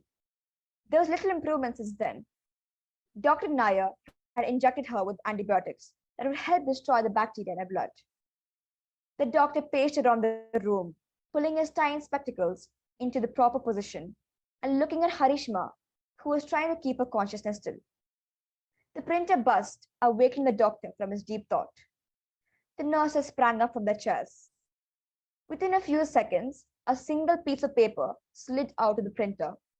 A nurse grabbed it, pinned it on the clipboard, and handed it over to the doctor. He looked at the paper, eyes transfixed, with his hands wiping drops of sweat from his forehead. The nurse shook her head. All of them resistant, sir. Yes, all of them resistant, declared the doctor, his face frowning. The Dr. Nair handed over the clipboard to the nurse. All she saw on the white sheet were bold red R letters and the name Klebsiella written in the bold italic font on the top of the page. No antibiotic can kill the Klebsiella bacteria that was present in Harishma's blood. I'm sure we can do something, said the doctor. Antibiotics have the power to kill bacteria and cure infection. Still, if the results appear resistant to all antibiotics, the bacteria will live and the patient will be in danger. The doctor and the three nurses had no choice but to inform the parents. Dr. Nair walked out of the room to find the family still standing there. Their eyes widened as soon as the doctor walked up to them. And asked the doctor, his voice trembling. His voice sensed hope, but he looks perplexed. The father's eyes welled up with tears, shaking his head in disbelief. No option, the doctor said. Harishma could hear a few words of the discussion happening outside her room. Her eyes softened, falling into deep sleep. She woke up from a dream filled with hope. She read books and characters getting hope and determination. Why not she? Eyes opened, finding herself in a new surrounding, a dream.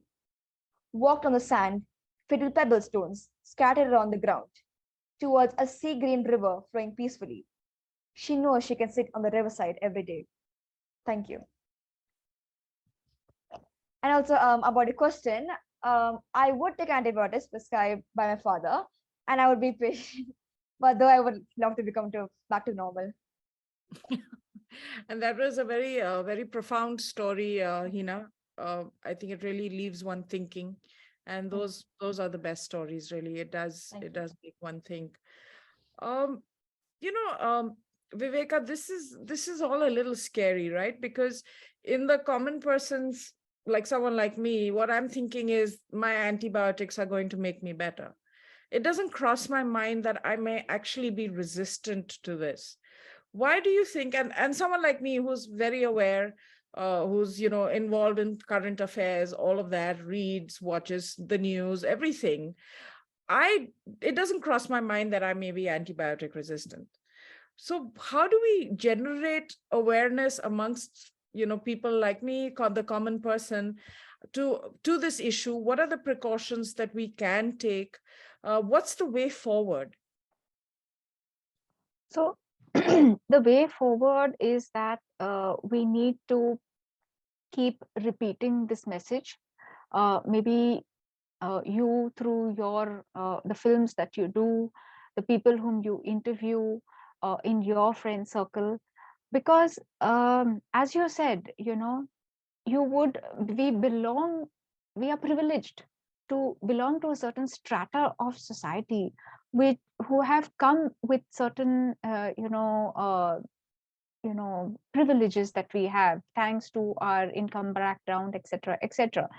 And I still remember the case of my son's tuition teacher's son, who was diagnosed with MDR TB, and all of us were shocked. I mean, that person, they come from such a healthy family, and this is 2011, so how can, I mean, that's this, first of all, the stigma that a disease like TB has, that makes it even more difficult for these infections to hide within plain sight, basically.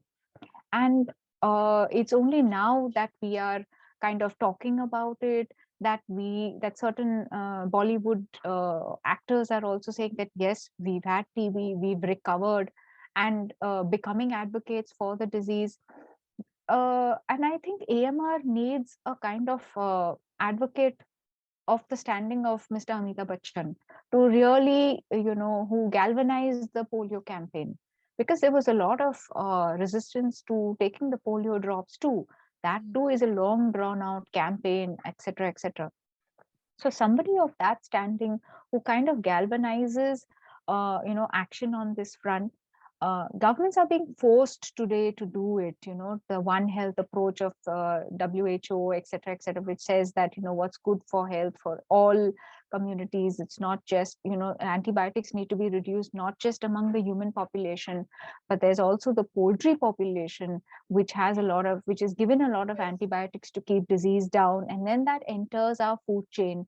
So we are becoming resistant also because of the kind of meats that we have. The milk that we have has high antibiotic levels, etc., etc. So it has to be a concerted effort. A lot of government departments are involved with that. It's going to take a lot of time to kind of erase our bad steps of the previous decades. But I mean, I don't want to sound too negative, so let's start now. A start has been made, and it's going to be a long way. And I just hope that we don't give up. And actually, we have no option because we can't give up. So I mean, that's the message of today's. That's the message that I choose to take from today's webinar. That I'm very happy that this is being talked about. That this is the way to go forward. We need multiple doses and of hearing these messages, of amplifying these messages, holding up good role models of people who are trying to do something about it, etc., etc. Keeping track as journalists also of, or as media people, of what government is supposed to do. For instance, a lot of states have not yet signed the AMR laws that they are supposed to put into action. A lot of them who have signed them into laws have not implemented it. So those are the things which need to be really tracked, etc., etc. That and hold government accountable, hold our doctors accountable, etc., etc. So I'm as a media person, I'm very happy that I chose not to do science and write about science, because I feel that that's also important to kind of train the next generation of journalists to write about these technical topics, to find good sources like Dr. Ghafoor and his AMR Trust to give us the right information, to give us authentic information. There's a lot of bad misinformation also going around. So a lot of training needs to be done. As Ramya said, continuing medical education for doctors and continual training of journalists to report rightly, to report on the issue properly. And I hope that people of your standing also take up the message to the larger masses in a manner that is more interesting for them. I mean, movies like Padman and all addressed menstrual health so well, and I'm quite hopeful that your generation of media people in and script writers, these kind of ideas from science enter the scripts of today and tomorrow's movie serials and TV serials and also films. That's food for thought. I must chat with Dr. Ghafoor offline about the possibilities of that, because I think that would be very interesting. Apart from we are infotainment, what we call infotainment. That's a powerful tool to spread awareness. Absolutely, yes. Hina, what about your dad is very passionate about AMR. So you are in a unique position, so you get to hear about it at home, you know what it is. What about kids your age, the next generation? How aware do you find your friends, peers, when it comes to this issue? So I think most of my friends and school students are not aware about this problem. And so our school sets up all these type of things that can help create awareness against children. So as a school student, I believe doctors should not give patients antibiotic until absolutely necessary. And we children, adults also should not buy antibiotics without a doctor's prescription. We should not use antibiotic as prescribed by the doctor to your other family members. So I think we should also encourage taking vaccines since it can help reduce infections and antimicrobial resistance. And so all schools should teach how students how dangerous superbugs can be and how can we tackle superbugs. That seems like wise advice. Dr. Gafoor, let me invite you back. We have about 5 minutes to go. And if you'd like to make any contribution to this very interesting conversation that we've been having, what are the things that we can do as normal people to ensure that we don't develop this sort of resistance? Thank you, Advaita and Viveka, Hena and Ramya for an excellent discussion. The media can play an excellent role, an important role in educating the public and convincing the policymakers to act to control the AMR crisis. Without media, we so-called experts, cannot communicate that message to the public. And without public support, we can't convince the policymakers. Without media, we can't communicate the policymakers. Your media people, the media are so important. And you should all, and media in India have done an excellent job, I have to say. Over last 10, 15 years, media played a great role in convincing the public and policymakers. And our government did a lot of very good things, a lot of policy changes. And we are talking about a country, a big country, 1.3 billion population, so many states. Ours is and AMR is a complex socio-economic challenge. It's not just a scientific challenge. And our government have done very good steps. Only thing is not seen really on the ground because of the enormous size and the complexity of our country and the complexity of the AMR challenge. And we can do a lot. We can do a lot with help of media, with help of public, with help of experts, hospitals, pharmaceutical industry, and everybody come forward. We can make a lot more changes in our country. And our country has the capability, the strength, and scientific community strength, pharmaceutical community strength to develop new antibiotics, to develop new diagnostics, to develop new vaccines, and all the other scientific technology to tackle the challenge of antimicrobial resistance. And you media should help us and the country more. Of course, you've done a great job, more towards achieving this target. Okay, on that optimistic note, and the sense I'm getting is that this is a journey, and we're sort of in the infancy of that journey, and there's a long way to go. Because you're right, we do have many challenges. I can say I'm guilty of it as well.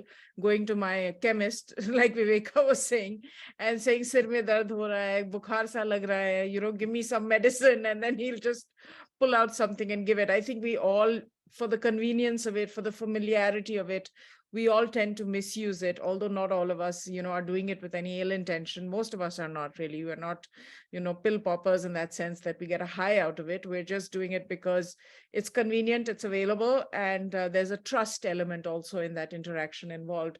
So I think we need to also get ourselves on the path of behavioral change as consumers. I think that's very important, because you can have all the laws in place, but if that behavioral change isn't there, I think we're going to be stuck with this problem for a long time to come.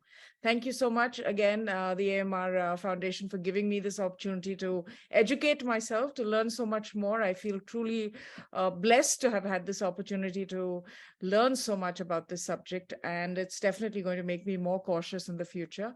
And over to you, Dr. Gafoor, and thank you, Viveka. Thank you, Hina, for a very enlightening session. And I really enjoyed our conversation. And we are, I guess, partners in this journey. You've certainly convinced me. Over to you, Doctor. Thank you, Advaita, Viveka, Hannah, and Ramya. We will move on to the next session, and Dr. Ashwini will coordinate the next fire chat session. Ashwini, over to you.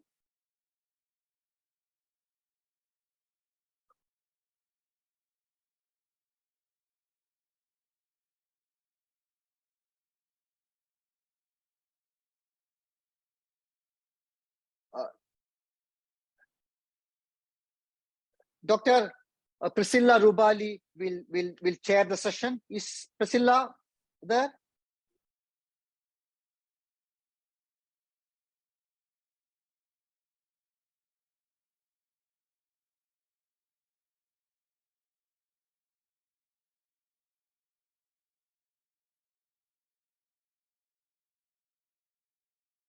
Dr. Suresh will be the first speaker for the session, the super salmonella. Suresh? I don't have the video. I don't have the video access to me there. So ask them to provide video access to me, sir. Okay, I will do that. Yeah, they start now. Yeah, correct. Yeah. Okay. Yeah, so I'm able to see now. Yeah. So there's no need for any further introductions. I think Ashwini and Priscilla is busy. So because of running out of time, we can start the presentations. I think Priscilla is joined. Priscilla, you're joined. Yeah, we just started. Suresh is on board. Okay, I think somebody needs to unmute me. Yeah, you're audible. Okay.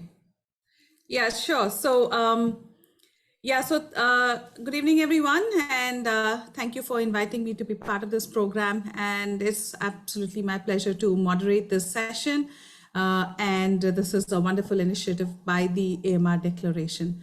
So, I think we'll go ahead with the first talk, which is by Dr. Suresh, and the session is called the Super Salmonella. Very, very interesting case title, and I'm sure we're going to actually have an excellent session. Over to you, Suresh.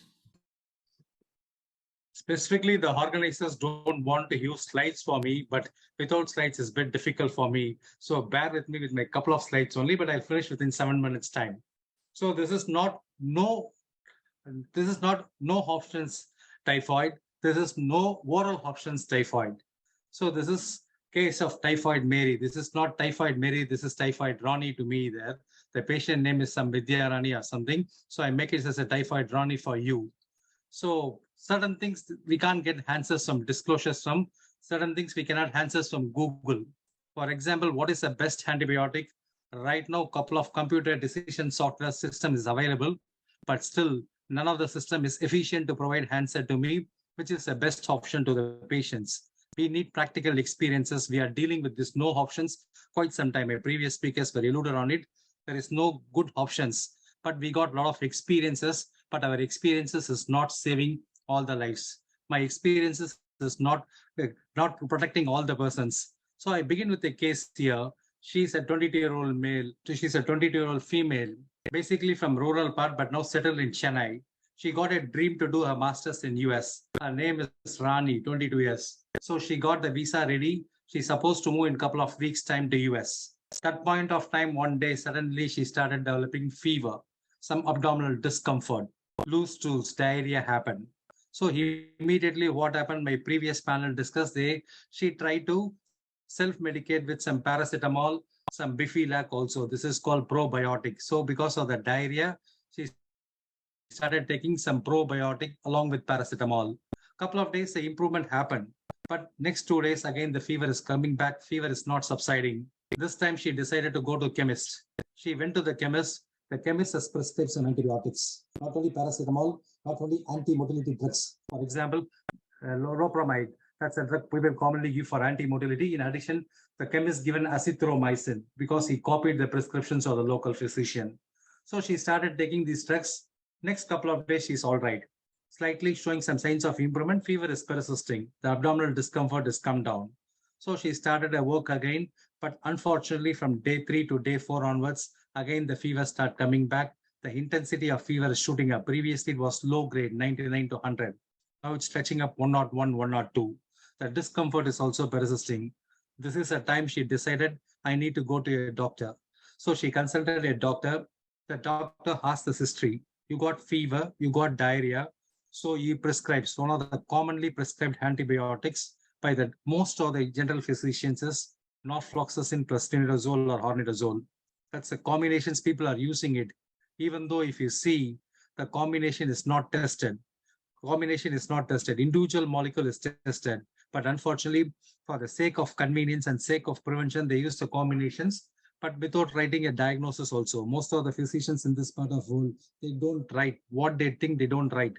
They write the treatment, but they don't write what they're thinking, what is the diagnosis they're thinking, what are all the possibilities they're thinking in the mind, they don't write. So what happened? The doctor has given the prescriptions. The symptoms was not subsided. So she went to other doctor. The routines of our patients within 1 or 2 days, they need to improve. If the doctor is not given injections, if the doctor's medicines is not doing the trick, they automatically go to the next doctor. She went to the next doctor. This man prescribed some couple of tests along with change the medicines. That is a routine. When the previous medicine is not working, he changed the medicines, but fortunately within the same group called ciprofloxacin. He gives ciprofloxacin, he made 2 to 1. That's the concept we are talking about. We need to keep minimum of antibiotics. So he did the trick, but he kept the same family, ciprofloxacin. With ciprofloxacin, 3 days of medicines, her symptoms is a lot better. Her temperature again coming back to 99, again low grade fever, pain is subsided. She felt she has cured of the disease and she felt this clinician is much better. So what happened? Again, she started moving to a job. That point of time, again, fever strike back within a week's time. This time again, intense pain. The pain is getting more. So she can't tolerate. So she went to the hospital, get admitted in the emergency, got in the emergency room. In the emergency room, her fever spikes is very high. Temperature is spiking. Pain in the abdomen is very much high. And she passes blood in the stools. This point of time, blood in the stools. So something going wrong. So they started investigations. Previously, the outpatient doctor did some test called Vidal. That is an old, outdated test. Unfortunately, people still doing to make a diagnosis of typhoid. So this person went to the emergency room. They asked for cultures. This is a standard dictum in any fever that lasting more than 5 to 7 days. We need to culture the blood. If we do the cultures, we can get the organisms. Same thing happened to her. The culture came back in 2 to 3 days time as Salmonella typhi. But the problem this time, it is usually what tendency of typhoid in India or typhoid across the world, most of the antibiotics will work for typhoid. Any antibiotic will work except the antibiotic prescribed by the doctors like norfloxacin and ciprofloxacin. Of late, the resistance has come back. That is why WHO has put priority list for the typhoid. Typhoid is emerging, particularly the fluoroquinolone, what the antibiotic I told, ciprofloxacin, norfloxacin. This is the easiest antibiotic. When 1970s, 1980, when the doctors struggled to treat typhoid, this magic bullet came in 1970s and 1980s. 1980s, this molecule came as a magic bullet, cleared the typhoid fever immediately. But unfortunately, it is resistant nowadays. It is not working. Apart from this antibiotic, most of the antibiotics were working. That is a scenario in India. Unfortunately for my Rani, none of the options like commonly used antibiotic like azithromycin, third generation cephalosporins we call cefixime or ceftriaxone, people might have aware. So these antibiotics are common bread and butter for typhoid is not working. One is oral tablet, other is once a day injections, very cheap injections also, very not costly. Unfortunately, these medicines was not working. The report shows most of the things is not working. Highest and powerful antibiotic like meropenem. This is the most powerful antibiotic we usually reserve for a patient in the ICU. That antibiotic is sensitive. We started with the antibiotic called meropenem, but unfortunately, despite meropenem, our pain persisted and our blood in the stools is persisted. It's called dysentery. So finally, the surgeon came and we tested some imaging done and we opened up. It showed hole in the intestine. That's called perforations. Perforations of the intestine. In modern era, 2020 onwards, we are not seeing these complications. 1950s and 1960s saw a lot of intestinal perforations, hole in the intestine caused by typhoid. That is the dreaded complications. But with the advent of good antibiotics, the perforations is not seen. But 2023, again, we came back and saw typhoid resistant to common antibiotic, at the same time putting a hole in the intestine. This is the most dreaded complications we see typhoid. So this is not a, this is not a no options typhoid. This is no oral options typhoid to me. When a patient comes with this car, at least I don't expect to go back with the same car, but not this mode of communications, because this communication is not existing in India right now. So we need to send, even though the patient survived, the patients underwent surgery, the patients treated with meropenem, 2 weeks of meropenem, costly antibiotics, the patient spent a lot of money. We saved the life of the patients, but he lost a lot of money and a lot of suffering. The suffering we can't control. As a physicians, we need to control the suffering of the patients. Unfortunately, the suffering we can't control. And easily treatable typhoid with the oral tablet we treated, but unfortunately, we are not able to treat the patients. So we need to treat infections like a war. We need to know our enemy and we need to use our bug or weapon. Our weapon to be judiciously, but unfortunately, we don't have a good weapon to our enemy. So if we know everything, who is our enemy, where is the place it's happening, what is our bug, what is our drug, we know, we'll beat the enemy. But unfortunately, we don't have good weapons nowadays. That is a problem we are facing. So this typhoid is not no option. This is no oral options. It killed the dream. The parents cancel the visa. The parents cancel the tickets. They wanted Nagar had to stay next minimum 1 year. They want to postpone. I do not know whether it's indefinite postpone or not. So the resistance not only killed the patients, the resistance kills the patient's dreams also there. Kills the dreams and makes the patient suffer. So don't take antibiotics. Well, no antibiotics will kill the patients. No antibiotics will kill the dream of the patients, make the patient suffer. So those who want to learn more about infectious disease, this society is also helping you there. Thanks for the wonderful opportunity. I hope I stick to the time of 9 to 10 minutes. Thanks for the wonderful opportunity. I just stopped sharing my slides. Thank you, Suresh. That was an excellent summary in the few minutes, and you're quite right. We actually do have an impossible situation where a common disease like typhoid, unfortunately, has the chance to have no oral options. So thank you very much for that summary. Is there any questions from anyone on the fireside chat? Any questions, any comments? You're absolutely right. I think India is the typhoid hub of the world. And as you know, typhoid resistance it actually seems to, the H58 haplotype actually spread from India to the rest of the world.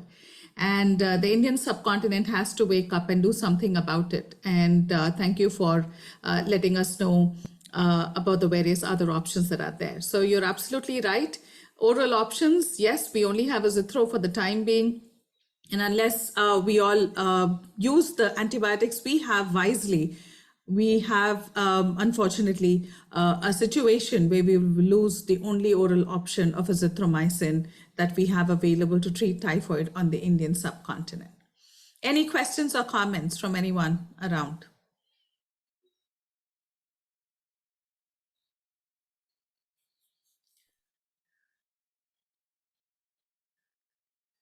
Okay. So I think there's a good question from Dr. Raksha, and Dr. Raksha mentions most of these specialists, whether they're ID, pharmacology, microbiology, have CMEs, and they don't really have any kind of interaction or communication with one another. And how do we address without collaboration?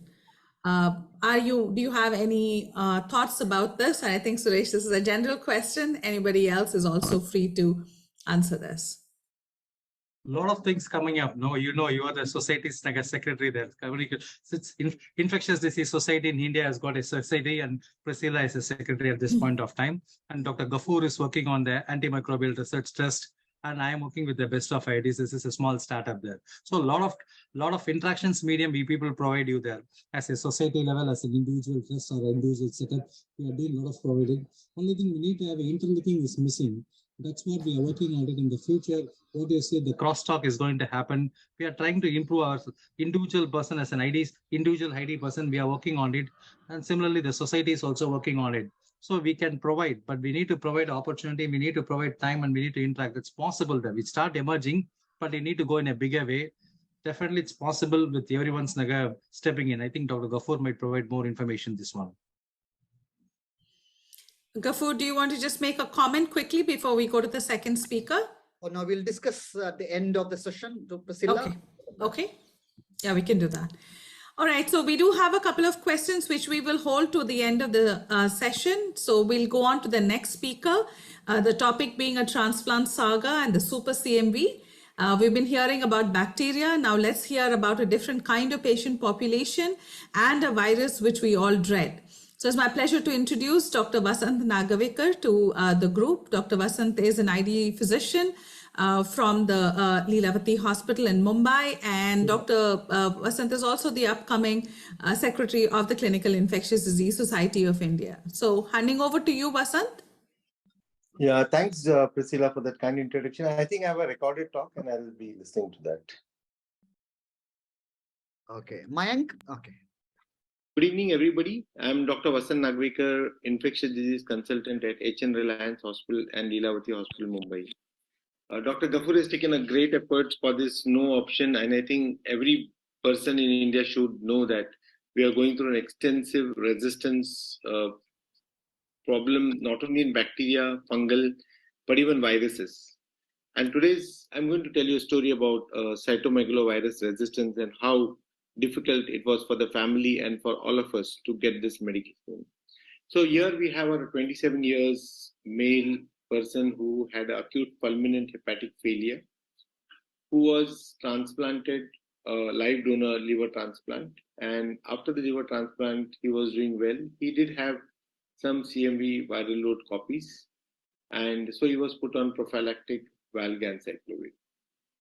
So after starting him on valganciclovir, his CMV viral load copies had come down. And then he was, after 4 weeks of this treatment, the valganciclovir oral tablet was discontinued and a preemptive approach was approached.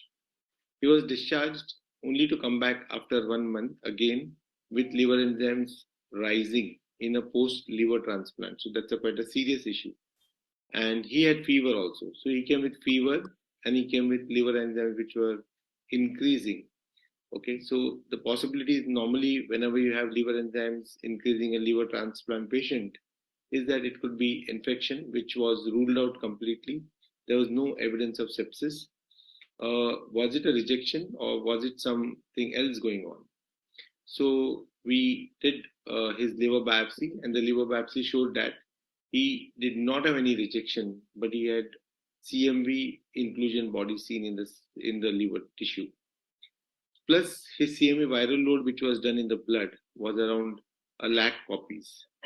So we were good. So we started him on IV ganciclovir, and we thought we would be able to, get over this. So we started him on IV ganciclovir 5 milligram per kg. So the drugs which are available in India to treat a cytomegalovirus as of now is only ganciclovir and oral valganciclovir. So we do not have other drugs like foscarnet, cidofovir, maribavir, or letermovir, which is used as a prophylaxis. So we started with this treatment, and we thought over a period of time he would respond to the treatment. So his liver enzyme from 500 become 700 on treatment. We waited. We thought he would respond at some point of time. So at 1 week, his liver enzyme went up to 900 plus. So we still thought we give some time. And at the end of 2 weeks, his liver enzyme went up to 2000 plus. So cidofovir and foscarnet is really, I would say difficult. It's very difficult to procure in India. And maribavir and your letermovir is not available in India for sure. So it was really difficult. So at 2 weeks, we saw that this 1 lakh copies of cytomegalovirus became more than 5 crore copies.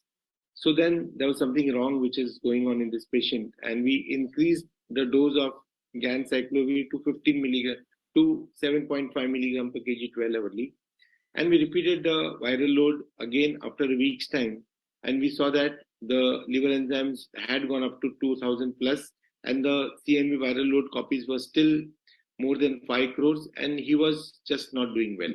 He was clinically. So at this juncture, it was very difficult to get the foscarnet. The only choice was either to use cidofovir or whether to use foscarnet. Cidofovir is it's quite a nephrotoxic drug, and so is foscarnet, but foscarnet is more friendlier to be used. We procured foscarnet from we couldn't get it in India, so we got it from abroad, and the costing of it is around 70 to 80,000 rupees per day, and we may have to give it for 3 to 4 weeks. So it's quite a serious issue for the doctors also to explain to the patient and the acceptance of the relatives for this treatment. But for some reason, the relatives could get the foscarnet from internationally. They could procure it, and we started with the treatment, and only to see that at the end of 1 week, from the 5 crores copies, it came down to 1 crore, and after 2 weeks, the viral load came down to 4 lakh copies. So from 5 crores, it came, and the liver enzymes came down to close to 100, and the fever disappeared. So this patient did respond to foscarnet, this treatment, and he's clinically doing well. But the whole question is not that this patient is done well. The problem is that the resistance, one is we don't have in India easily resistance testing available for cytomegalovirus, which is the two genetic mutations are the UL54 and UL97. That is just for theoretical background. But the whole thing is that this patient got better.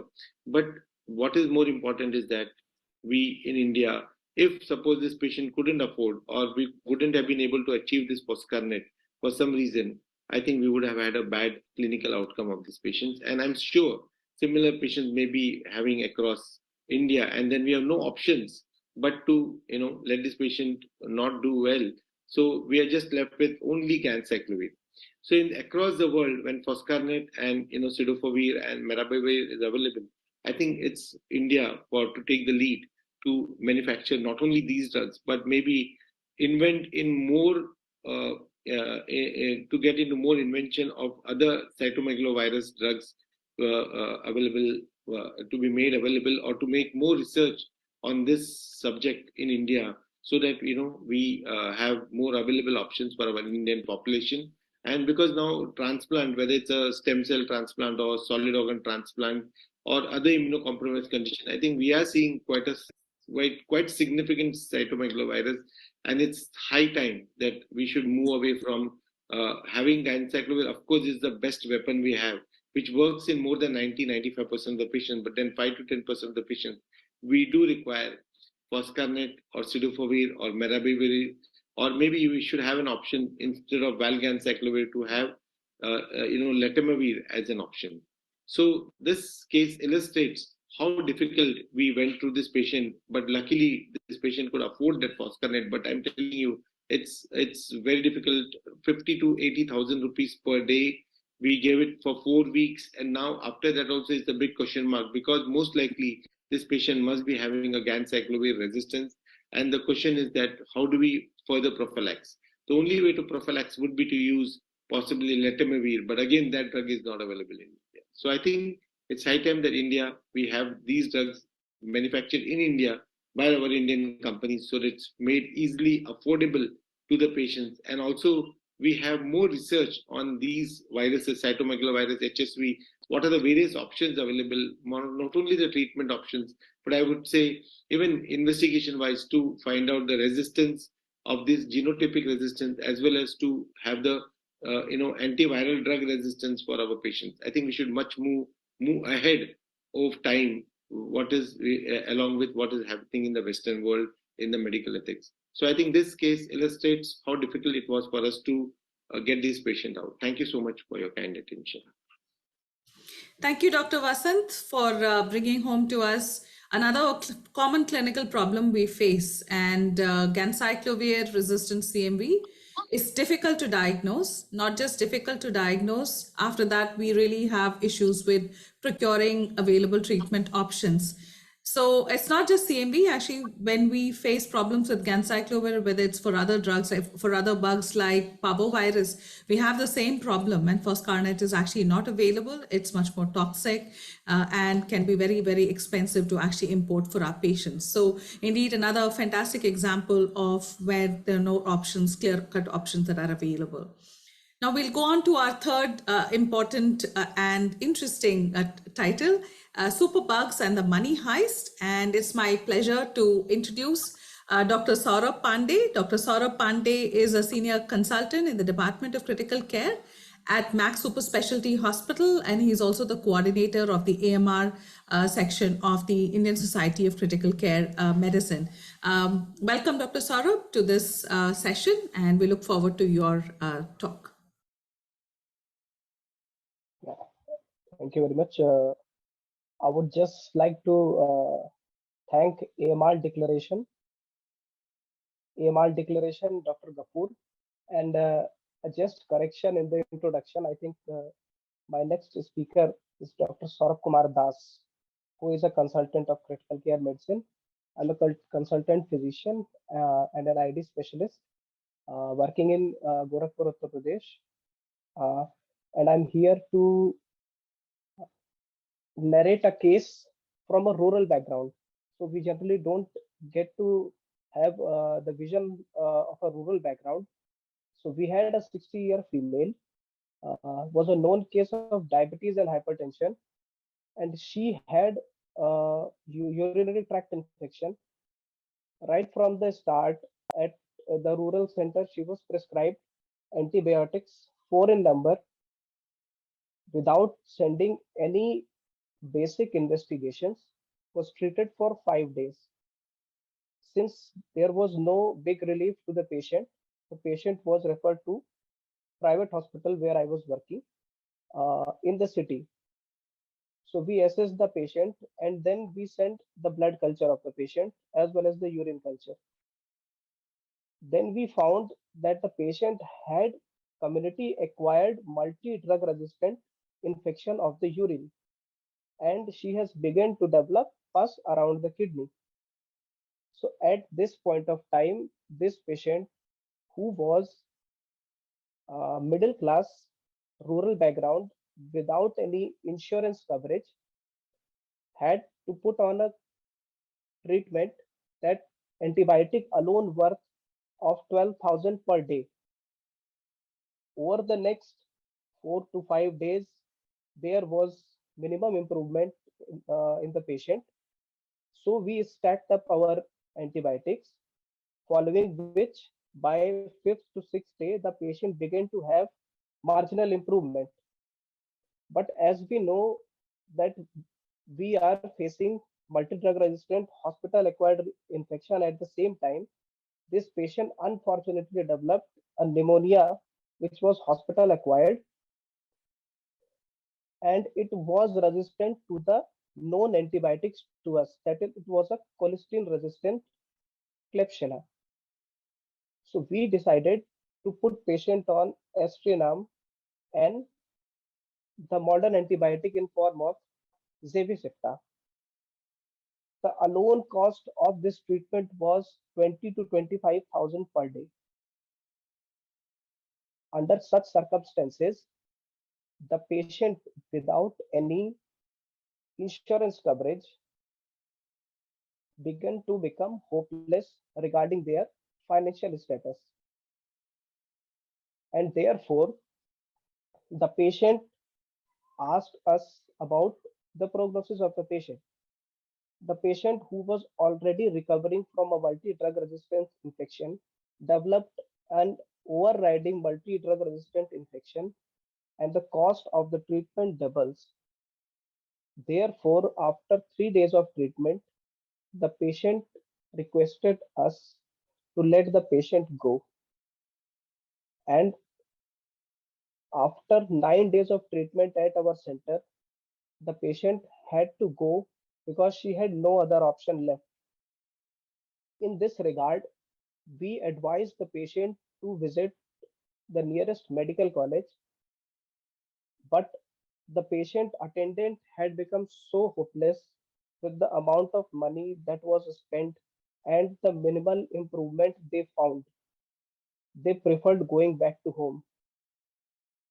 So the impact of high drug resistant organism on the families could take them to a level of denial that they even do not go to a center where they can put their patient back to work, back to life, and the cost of care that will be provided at the highest government institution is far less. So with this, I would like to put up 3 points. The middle class of India, especially who are not covered by any insurance, tend to avoid the government setting, preferred going to the private setup, but at the same time has limited financial cash backup with them, and they easily land up into a financial crunch.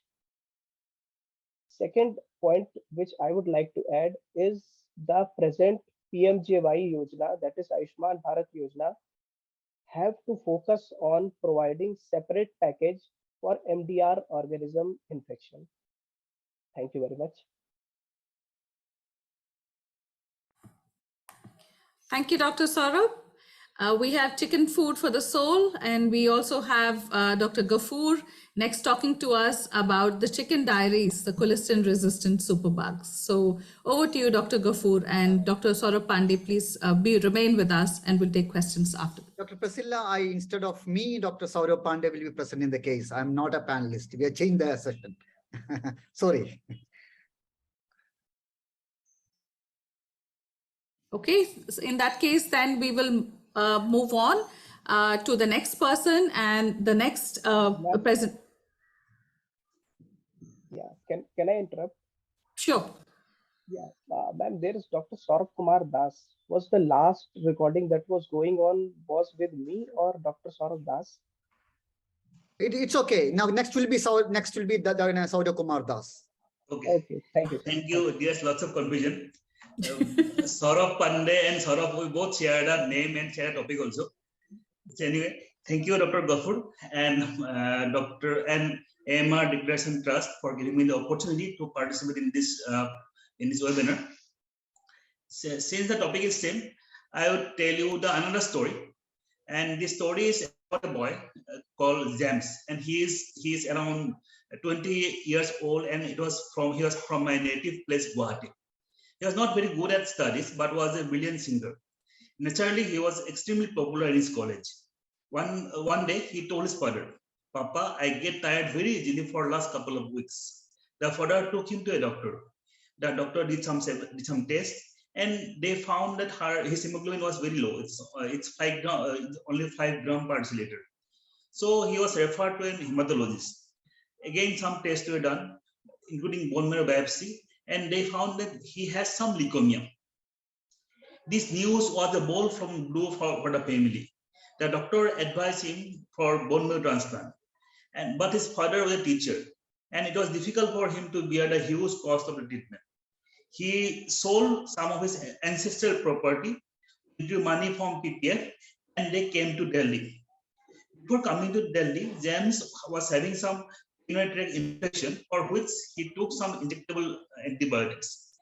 In Delhi, he was admitted in a corporate hospital and underwent several tests. The doctor in Delhi also advised for bone marrow transplant, and they told the family that this transplant might cure James from the disease. So bone marrow transplant was done, and the post-operative period was uneventful till 3rd day. The family was hopeful that they would go home very soon. On the 4th day, James had fever, and samples from different sites were sent for culture and sensitivity. Empirical antibiotics were started. Unfortunately, he was not responding to the treatment. He was shifted to the ICU, and he developed respiratory difficulty, for which he was put on the mechanical ventilation. His kidney started failing, and for which dialysis was started. His medical bill far exceeded what was initially estimated. James' father started taking loan from whoever he could. Back home, James' friends started collecting money by crowdfunding. This was not enough to meet expenses. James' family did not have any option but to sell their house. The hospital doctor informed that James' blood culture grew a bacteria that was resistant to all antibiotics that were tested. So a combination of antibiotics were tried with the hope that that combination would work, if not alone. His condition did not improve for several days, and antifungal was also started. Blood pressure started falling, and he could not tolerate conventional hemodialysis, so CRT was started. But there is no sign of recovery. James fought for long 32 days, and in the early hours of 33rd day, James breathed his last. James' family was devastated. They sold whatever they had. They didn't have even money to transport the mortal remains of James. The government and the social agency came forward to help them, and finally they returned home with lots of loans to repay, memories of James, but no home to stay. This story is an unfortunate but not a rare one. Cancer and its treatment lowers immunity and making them prone for various infections. These infections are often caused by multi-drug resistant organisms. The infection increases morbidity, hospital stay, need of organ transplant, need of second line of antimicrobials, need of increased duration of antimicrobial treatment, and thereby increase the cost of treatment exponentially, which is already very high. It is difficult to calculate the cost of treatment attributable to antimicrobial resistance. However, in recent times, there are several cost analysis studies were carried out in patients infected with MDR organism. In USA, a retrospective analysis was done, and it was found that due to the methicillin resistance Staphylococcus aureus, the cost increased by approximately $30,000, and for carbonum resistance Acinetobacter, the cost increases by $74,000. Highest attributable cost for community onset invasive infection were seen with carbonum resistant Acinetobacter, which was $62,000. The cost of treatment of MDR infection was estimated to be 4.6 billion in USA in the year 2017. According to CDC, in the United States alone, the antibiotic resistance could add about $400 to the hospital bill for treating patients with any bacterial infections. CDC says that antimicrobial resistance add $20 billion surplus in the direct healthcare costs in the United States.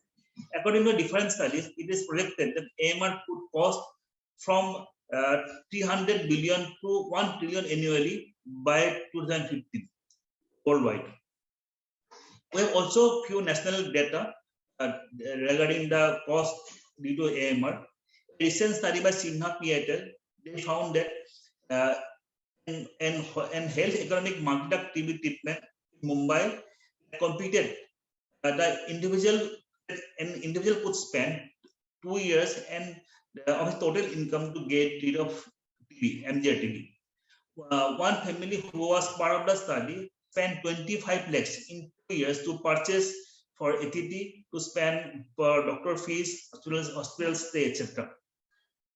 One study calculated that treatment cost of MDR TB approximately was 6.5 lakhs, which was quite high for many Indian families. Catastrophic cost, which is defined as a cost more than 20% of annual family income, was experienced by 7 to 32% of drug sensitivity TB and 68% for MDR TB. A statistical model estimated that human consumption of antibiotic in India would be around 20 to 22 million doses per year. And economic cost due to the AMR would be around 640 to 700 billion per year. Thus, AMR may host at least 0.5% of total Indian GDP. Thank you. Thank you, Dr. Saurabh Das. I'm sorry, I think I'm the one who got your names mixed up. So we will go ahead to the next speaker, Dr. Rajlakshmi. Dr. Rajlakshmi will be talking to us again about two interesting cases, a zombie Zika and a food platter from Delhi.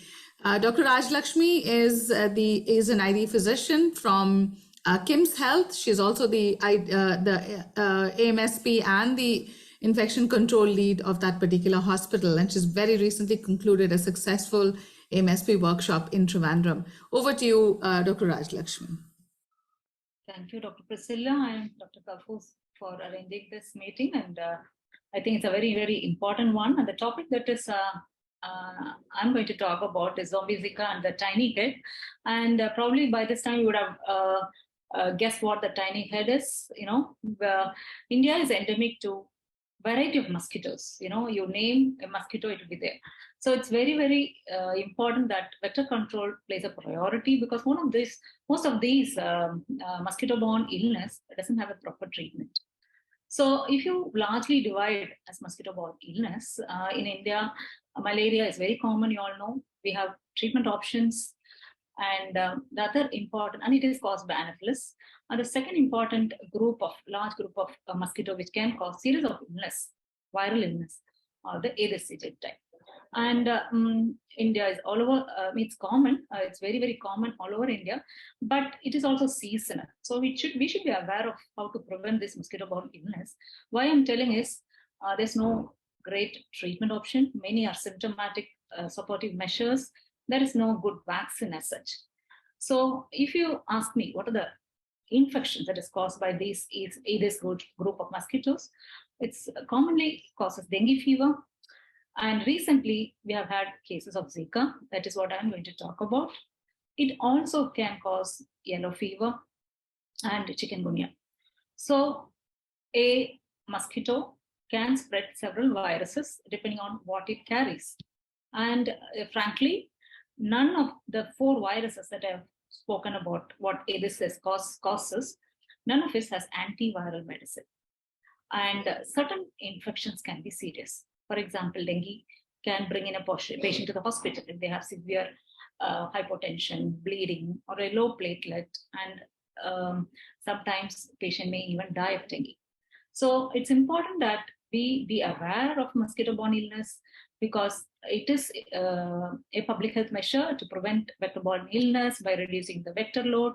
But it is also important from the person, as a personal aspect, to have a clean surroundings, which is dry, which doesn't promote mosquito breeding.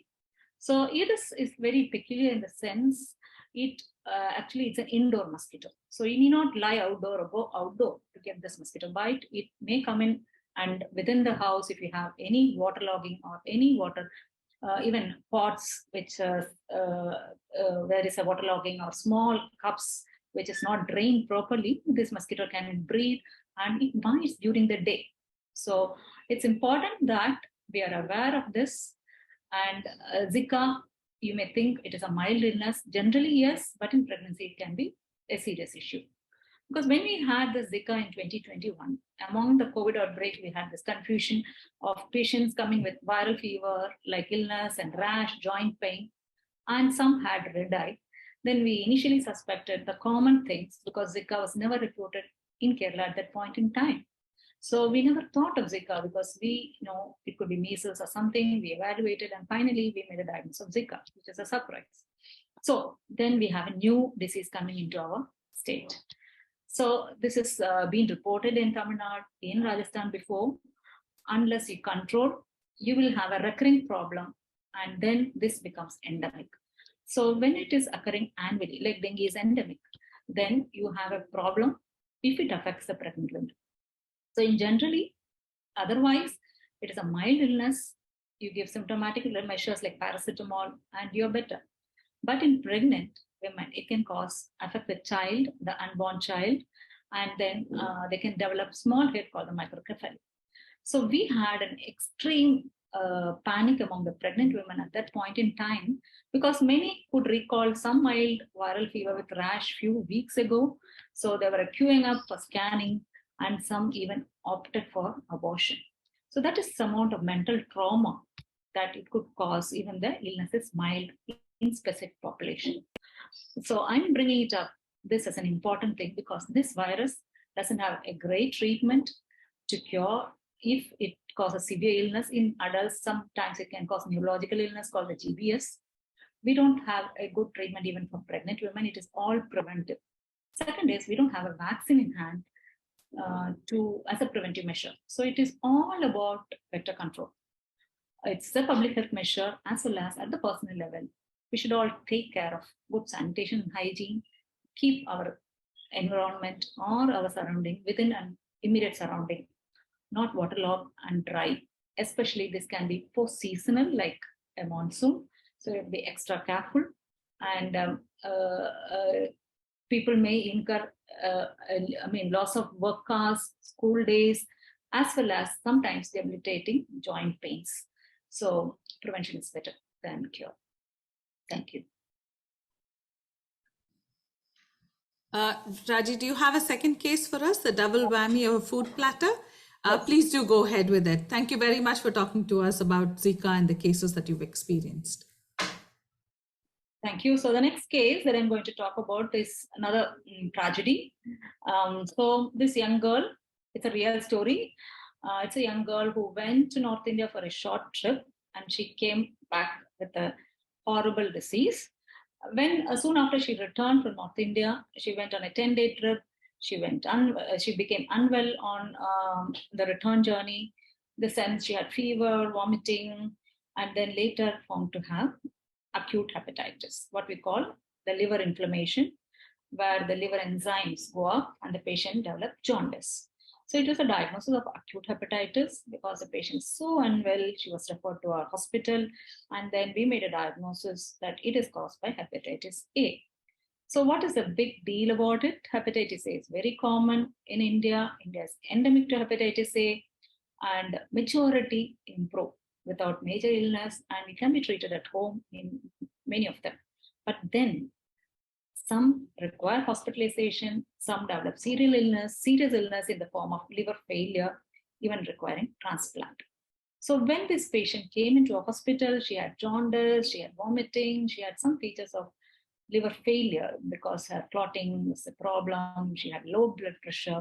So we sent blood cultures, and in 2 days, the blood culture grew bacteria, which was later identified as causing typhoid fever, that is salmonella. You would have heard an hour ago about this typhoid bacteria causing a lot of problem through Dr. Suresh's talk. So this patient had two illnesses. One is a viral disease caused by hepatitis A. She also had bacterial disease that is caused by the typhoid fever, that is salmonella, the blood. So that could be one other reason for her low blood pressure. She had multiple organ involvement, kidney, liver, and she was drowsy because the liver is not excreting the toxin and it's affecting the brain. Her blood pressure was low and she was, I should say, critically ill. And so why I'm bringing this? Because is it anything common because between this virus and bacteria? Yes, this can be both. This infection, that is hepatitis A and typhoid, can be transmitted by contaminated water and food. And yes, both these are preventable. So food and sanitation, food hygiene is very, very important, especially in our country where sometimes the sanitation is still very poor in certain parts of the country. And if you're eating out, most of the time, you have to be very, very aware of what you eat, where you eat, and whether you have a good water source from where you drink and so on. Why? Because in our practice, we see repeated, it's very common, it is not rare in India. And any foreigner who's traveling to India, they take preventive vaccine for hepatitis A and typhoid because it is common. So if you are eating out a lot and you are not sure about what you eat from a hygienic place, you better get vaccinated because these both are vaccine preventable. Usually this virus, if it affects you, or the typhoid, it takes 2 to 4 weeks to recover, and there is you lose school hours or work hours. So it is a lot of impact. Even if it is not severe, you may have to be away from work. So it has impact on your revenue. And you have preventive options. Unlike Zika, for both these you have preventive options. So it's important that generally India should be very, very aware of food hygiene and water hygiene, and about the vaccine availability. Generally, public should be aware of what are the vaccines available and whether they are eligible for and take appropriately. The second of the story is this patient was seriously ill and she would have survived. She wouldn't have survived if she had not undergone a liver transplant. Can you imagine a patient who is affected by a very common simple disease that you would think of like hepatitis A or typhoid, and both occurring in the same patient, causing serious illness, ending up in liver transplant, costing 52 lakhs and 2 months of hospital stay and a slow recovery. And she was lucky enough to get a donor. So we cannot take any infectious disease lightly. It all depends on the volume of bacteria or virus you ingest and your host factors, whether you can fight it, and be aware of options of vaccines, and you should be aware of food and water hygiene, which is actually make this disease think that it can be very well prevented. Why did this patient have to undergo a liver transplant?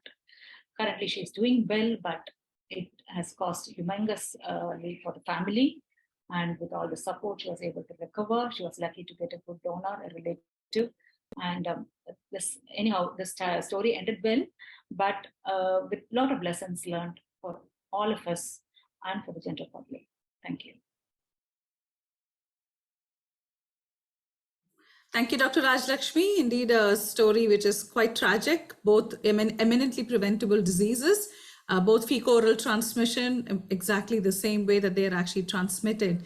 And yes, you're quite right. Many often countries are able to invest in vaccinations for the population, but not really in clean water. And this actually has been a problem over the ages.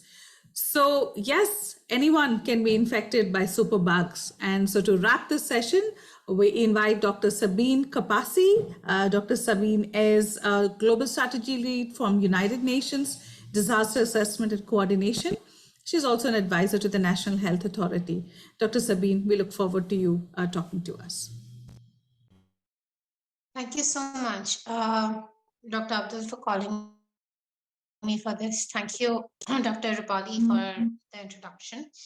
I am a gynecologist by education, but I've been working in disaster management with the UN now for 16 odd years. The reason I wanted to talk today was I wanted to actually shine some light on the fact that antibiotic resistance is not something that's easily diagnosed even among the medical fraternity. We have had such huge advances in the field of tertiary care development, but still some of the basic problems are something we don't easily throw light upon. And for that, I wanted to talk about two primary cases, something that happened very close and around me in India. This is during March, during the second COVID wave, post-March, around April. Happened to one of my house help's sister. She came to me with end-stage pregnancy convulsions around 7-month pregnancy. When I went and saw the patient at her home, she actually had a uterine catheter, an attempt to botch abortion. Now this was done at as a non-registered clinic. I'm not quite sure how that happened, how they reached there. But there was a breach of the peritoneal layers. There was a breach of the uterine atmosphere in a big way. We had to rush, and this was a time when we actually had no heartbeat. There was no fetal heart rate present at that time. There was most probable mummification, which we weren't able to find out up until late. We rushed the patient at that time to one of the large government hospitals because it was most probably a medical legal case. And when they diagnosed her, she was running a fever of 103 with mummification. And this was a patient which was barely 15 years old. So now when this happened, along with the medical legal crisis, there was also a medical problem. No one really knew how to proceed on that because it might have been a minor case abortion attempt. So what happened after that was they took her for surgery under with an MTP, of course. And after the surgery, after the mummification and the development was removed, the patient continued with high-grade fever for almost 18 days. Now, this was a reminder that this was again during COVID times when medical resources were very, very scarce. So what happened was that the patient had developed an obvious E. coli infection. They did try to treat her for 18 days with cephalosporin. She went into liver failure. No one was able to monitor her because this was an MTP case. And the 15-year-old girl died in the hospital. Now, there was not even an attempt. So all the understanding of what infection it was happened much later during the autopsy phase. This was a very heartbreaking thing that we saw during this entire chapter because we understand that it was a global crisis that we were undergoing. At that time, casualty was something that we all saw at a massive scale. But this was not just the lack of recognition of an infection. This was lack of understanding that there might be additional outcomes that might come out of it. There might be additional needs and changes. And this is one of the apex hospitals in the center of the country. So this was something that really shook me and took me to the research of looking at antibiotic resistance all over again. Second, incidents that happened, which was again something that happened closer to me. And to be very honest, I blame myself to this also, because could have monitored it better, could have worked better on this, could have probably caught this earlier than it happened. Second, in the second case, it was case of, again, a case of delivery. This was someone employed at our hospital itself, and she went into delivery. She did not come back for she wanted to go for delivery at her home village. We connected her to the right doctors, and she went for the delivery. The baby and the mother were healthy to begin with, but the patient post delivery had mild PPH. When the patients at that time, they treated her with they did not diagnose a PPNH right away.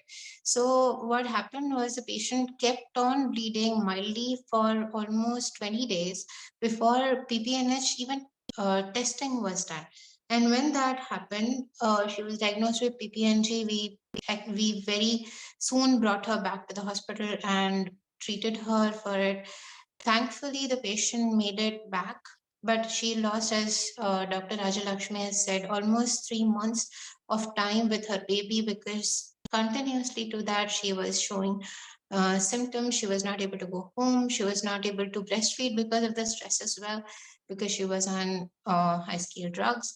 So I think that is one of the key things, that we need to look at diagnosing this early as much as possible. We need to reduce the cost of testing for a lot of these resistant problems. And that, I think, is one of the key factors that we need to apply, at least for the Indian diaspora.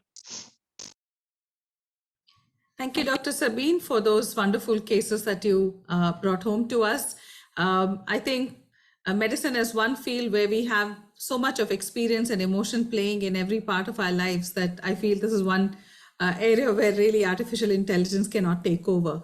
So the floor is open to questions, and I do see a couple of them there. And the first one I'm going to address to Dr. Suresh, if he's still online. Suresh, there's a question from Shireen Verghese. Why do you call Vidal an outdated test?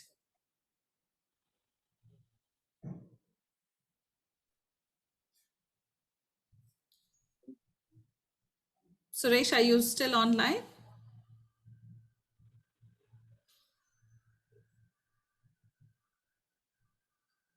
No, Suresh is not online. Okay. In that case, if any of the other panelists want to answer. Okay, Yes, I might. Yeah, please go ahead, Saurabh. Ma'am, you are the best person to That's okay. to comment on this.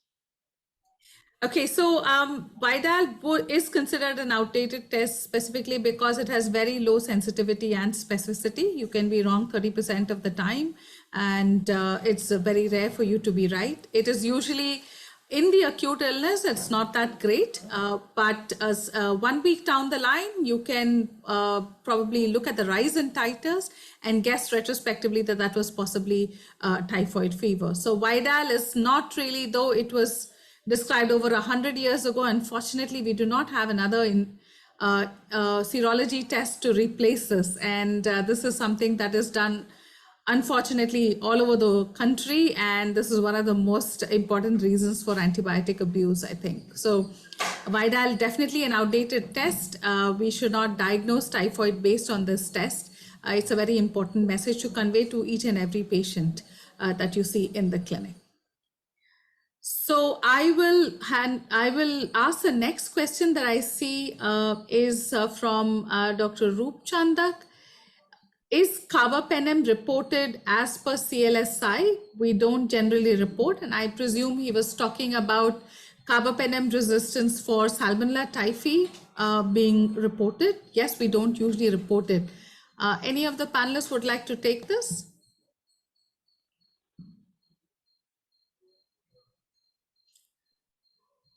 I'm sorry, I missed the question. Can you?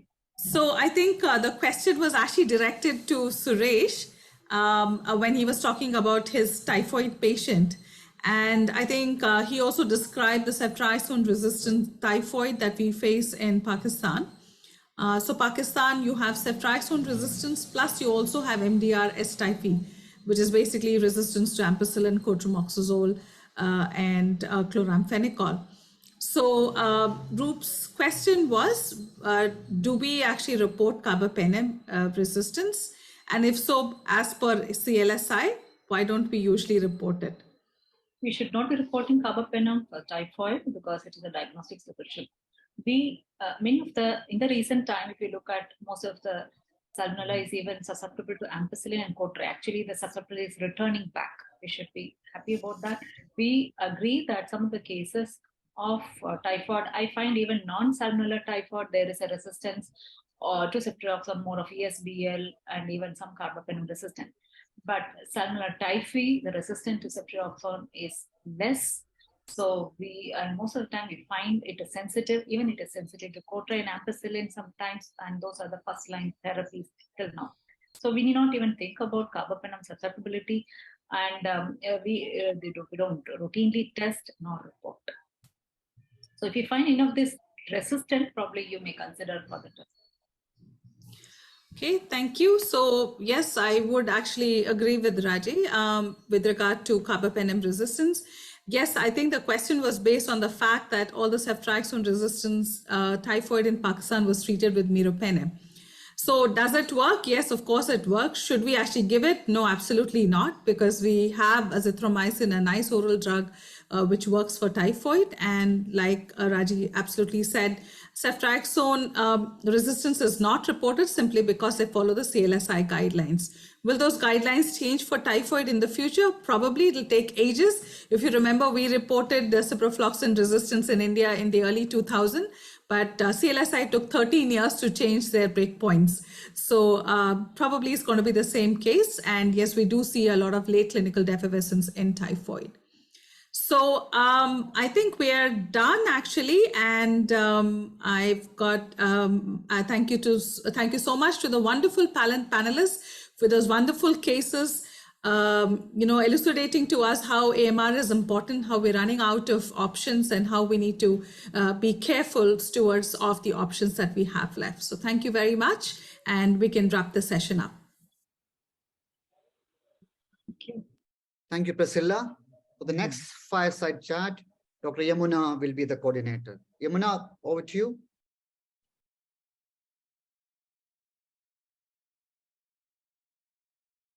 A very good evening to everyone. This is the last fire chat session we will be having.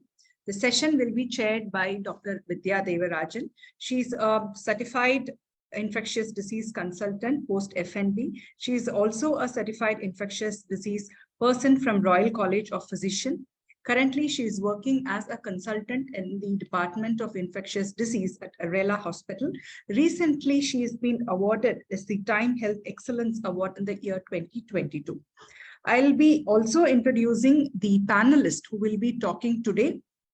Dr. Anup is a certified critical care medicine consultant who is currently working in Baby Memorial Hospital, Calicut, Kerala, who has recently received a Best Doctor Award from Kerala government. Our second speaker is Dr. Ankita Vaidya. She is currently working as a senior consultant infectious disease at Manipal Hospital, New Delhi. She is a certified infectious disease consultant. The third speaker is Dr. Vikram Das. He has completed his fellowship in infectious disease at Apollo Hospital, Chennai, currently working as a consultant. Our fourth speaker is Dr. Grace Mary. She is a PharmD person. She is also an American board certified infectious disease pharmacist, currently working in the field of infectious disease clinical specialist and also heading the Department of Clinical Pharmacy at Believers Church Medical College Hospital, Kerala.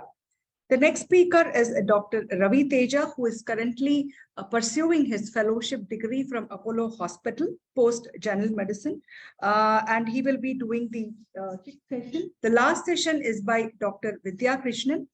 She is a certified infectious disease consultant from MGR University, and also she is MRCP-CH. She's also a certified pediatric infectious disease person from United Kingdom.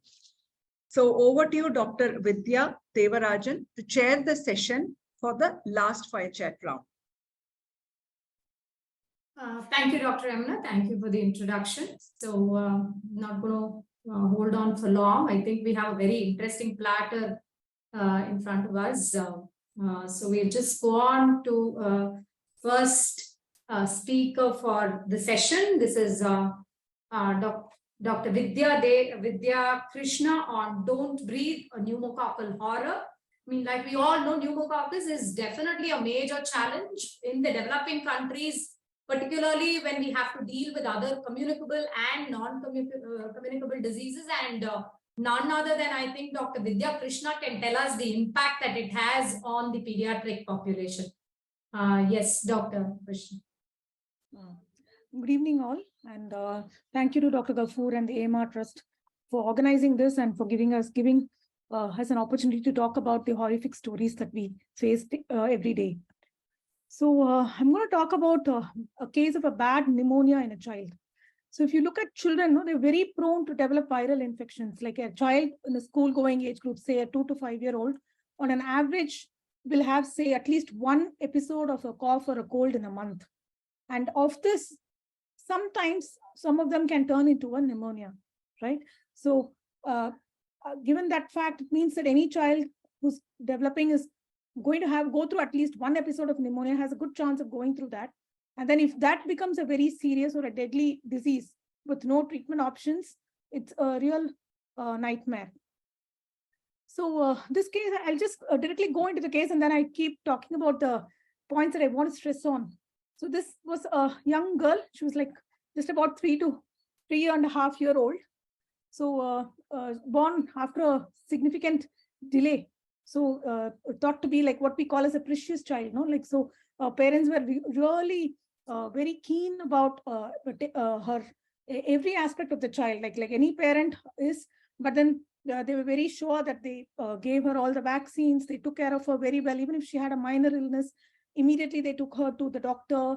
And then the only thing is they'd already lost one kid to some infection. We don't know what it is. Sometime in the newborn period, the child had developed some infection, and the child could not be treated properly, and then the child got lost. So they had a little bit of apprehension, and they were always worried about like whether something could be missed. So I think every time they went to a doctor, they made sure that the child got, even if it was just a viral infection, a cough or a cold, just like that, they wanted to make sure that the child did get some antibiotic so that the child does not become serious or doesn't catch a severe infection. So by this time, with the child, like say is 3.5 years, the child has had multiple courses of antibiotics for what we would say is just a common cough or cold. And again, this child ended up with what looked like a fever and cough. Again, this time presented with what looked like a fever and a cough, started off like that. Started on antibiotics on day 1. And then by 3 or 4 days, the child did not improve, continued to worsening cough. And then they decided that they want to get the child admitted to a hospital.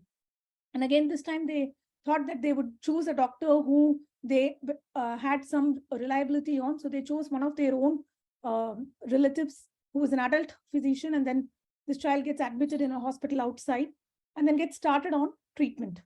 So here again, so normally the common causes that we think of in childhood pneumonia is, as we say, pneumococcus is the commonest bug. And pneumococcus is supposed to be a very sensitive bug, as far as we know. Like it's usually the drugs that we use, like ceftriaxone, amoxicillin, all those drugs should work. Like there's no reason why we should suspect that a child who comes from the community with a bad pneumonia actually has a resistant pneumococcus. So this child gets admitted and then as per protocol, gets started on ceftriaxone. But ceftriaxone, if you look into it, there's so many brands in the market. And then now we have a lot of combinations like ceftriaxone with sulbactam, which are not rational. There's no reason to add ceftriaxone and a sulbactam and market it. But then it's there available in the market and then it gets administered because the way it is, like the way it's prescribed or the way it's transcribed. So then what happens is actually in children, the pediatric dosing is based on the milligram per kg. So when you're using plain ceftriaxone, suppose you're aiming to give an 80 mg per kg, and then you give a combination of ceftriaxone and sulbactam and still stick to the 80 mg per kg, then the amount of drug that the child actually receives is much less, because the combination has two components, both the ceftriaxone and the sulbactam, and then the dose of the ceftriaxone actually comes down. So this is what unfortunately happened with this child. Gets admitted, gets started on what looks like ceftriaxone, but gets a very minuscule dose of ceftriaxone for the next four days in the hospital, and child is not improving. So then the parents are worried as to why the child is not improving. And then this goes on for some time. And then actually by 4 or 5 days, the child is very bad. Now the child has developed a very bad respiratory distress, needs to be on oxygen, and then goes into shock. And then it's haywire all around now. So finally, at this point, the treating physician decides that it's no more my area. Like, this is a child, so better I refer to a pediatric hospital. And that's how this child landed up with us. So child came in a very bad shape, came in with very bad pneumonia, very bad respiratory distress, requiring oxygen, had to be immediately intubated, put on the ventilator, and then required multiple drugs to say keep the blood pressure support up. And this went on for some time. And then immediately what happened is the lung didn't seem to improve. So when we did an X-ray and all that, we found that both the lungs were very badly infected. And also the infection had spread into the pleura. Pleura is the covering which is around the lung. So this infection had actually spilled over into the pleura and had a lot of pus in the pleural cavity. So which meant now this child we had to do a procedure. So we had to put in a tube and drain out all the pus from the lung cavity, from the pleural space. And even with that, this child did not improve. So this child went on to what we call as a lung support. So sometimes, like how we do a cardiac bypass, this child's lung was not working. So we had to put this child on what we call as an ECMO. ECMO is like you bypass the lung and then you just give the lung some rest, and the machine takes care of all the oxygenation and all the lung functions. So this bad. And so this was going on for some time. So this child had to be on this ECMO support for almost close to 3 weeks. So just to put it into perspective, a simple day in the ICU on an ECMO can averagely cost anywhere like between 2 to 2.5 lakhs just to be on the support. I mean, I'm not talking about the antibiotics and other things, that the procedures that we do, the surgical interventions that are required, all those things are added costs. So only this, and imagine having a child on ECMO support for 3 weeks. So it was I can't talk to you about the financial burden. It's a huge financial burden for a average Indian family. So this is what happened. And then finally, we actually grew the pneumococcus. So the pneumococcus, it was proven to be a pneumococcal pneumonia. It grew both in the blood and in the pus. And to our surprise, it was resistant to almost all the drugs. It's like this, normally we have very good data from our own CMC fellow from where Dr. Priscilla is. So it says that pneumonia, the pneumococcus which causes pneumonia is supposed to be sensitive to ceftriaxone, sensitive almost 98% of the times. But in this child, unfortunately, probably because of recurrent antibiotic exposure, or probably because the inadequate ceftriaxone dosing that she got outside, we had very few drugs to treat. And we couldn't use certain drugs like what we would normally use, like vancomycin and all that, because she was on ECMO and the circuit would just pull up all the antibiotics, and then we could never achieve blood levels. So we had only a couple of drugs. One is linezolid, another one is levofloxacin. And both these drugs are extremely toxic, especially when talking about giving it long-term and giving it in children. So like normally when we treat a child with a bad pneumonia and an empyema, we would treat for at least 6 weeks. So these two drugs have a lot of toxicities, and it's not very good to be used in children. So what I wanted to drive home by this thing is two things. One thing is definitely children are not little adults, and they cannot be treated the same way like how you would treat an adult. The antibiotics that you would use, the toxicities that you need to monitor, the long-term effects of even a simple infection or these drugs are totally different in children. So somewhere it's very important that children get treated by people who know how to treat children, and then they get the right drugs and the right monitoring that they need. The second thing is a little bit of healthcare seeking behavior that we have. Like normally, as I said, for a child, it's very common to develop a viral infection, whereas for an adult, it might not be so. For a child, if it's an infection, it's usually viral. And many times it can go on, the fever can go on for up to 3 to 5 days, or sometimes of late, we even see up to 7 days. But then there's so immense pressure and so much expectation that this child should get better immediately. The severity of illness is not graded by the persistence of fever or something like, or the persistence of cough. The severity is usually by how well the child is able to breathe, how well the child is the child looking alert, or child becoming dull, or whether the child needs oxygen. So somewhere we mistake that a high fever means it's a very severe illness, and we think that only if we give antibiotics, this child will come out. Most of the times, it's just patient care, supportive care, and masterly inactivity. Don't do anything. Just wait for 3 to 5 days. Give some normal paracetamol or cold medications or something that you would want to give, and then just let the pediatrician do the job. Let them just give antibiotics if they think it's definitely required that this child needs an antibiotic. Somehow that is lost in translation. It's lost in actual practice most of the times, because there is so much anxiety that this child has to get better immediately. So these two things, I think, pneumococcus is again a vaccine preventable disease. Only now we have recently put it into the national immunization schedule.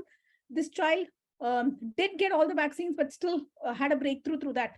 Again, a lot of things to look into, like cold storage and other things.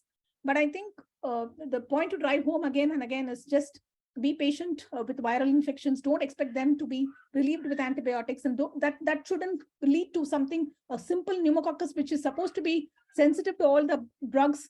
Now this child being exposed to multiple antibiotics for what looks like simple infection, and then lands up with a deadly disease. Thank you. Thank you, Dr. Vidya. I think we've had like a very good take homes from this. Children are not small adults. Really look at the doses of antibiotics that you give, and the response to fever is not an antibiotic, which, I think you've really conveyed it very well. And I mean, it's really sad to listen to these, stories though, but I think they are eye openers. Just a couple of questions for you, Dr. Vidya. How big you think? I mean, in adults, we all know that basically AMR is a big challenge. So how big is the problem of antibiotic resistance in children? So what's the state of AMR in children? I'm sure you'll be handling a lot of NICU babies and PICU. So what is the impact of AMR? See, here again, no, it's very important to say that we have very good hospital data. Like we look at, like, say, an NICU or like, say, the oncology setting, where we all almost see kids, like children who come in with cancers, children who come in for bone marrow transplants. Here, we have to use a lot of antibiotics for various reasons, because see, children newborns who are as young as, let's say, weight 500 grams or 600 grams are surviving today. And they're surviving today because they go through a lot of interventions, and any intervention adds to a risk of infection. And luckily, we have some antibiotics which work, and which means that we expose them to antibiotics. And by the time a newborn comes out of an NICU, is exposed to a whole lot of antibiotics for these reasons. So the newborn and the transplant settings, definitely a lot of antibiotics are required, and we also see a lot of resistance.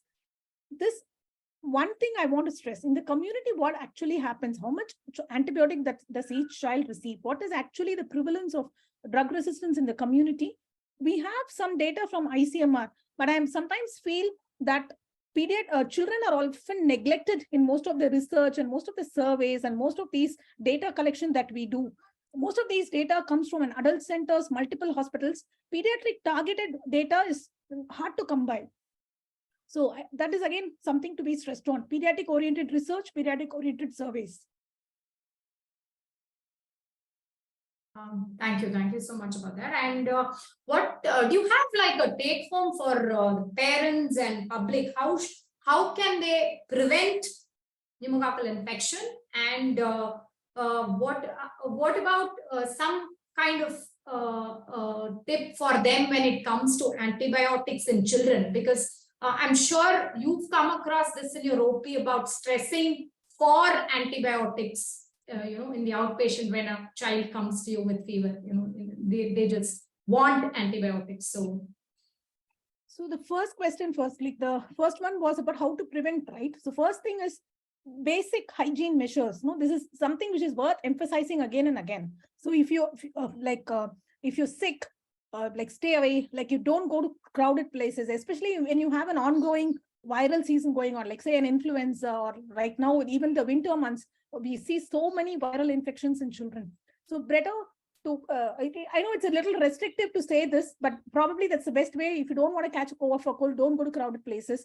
And like masking, I think had helped a lot during COVID pandemic. Unfortunately, now it's not anymore in a regulation to use mask, but definitely during an ongoing outbreak or when you feel that the viral infections are higher, masking, hand hygiene, and then definitely sticking to the routine childhood vaccines, giving the pneumococcal vaccine, giving the annual flu shot, especially in under 5-year-olds. All these things are very, very important.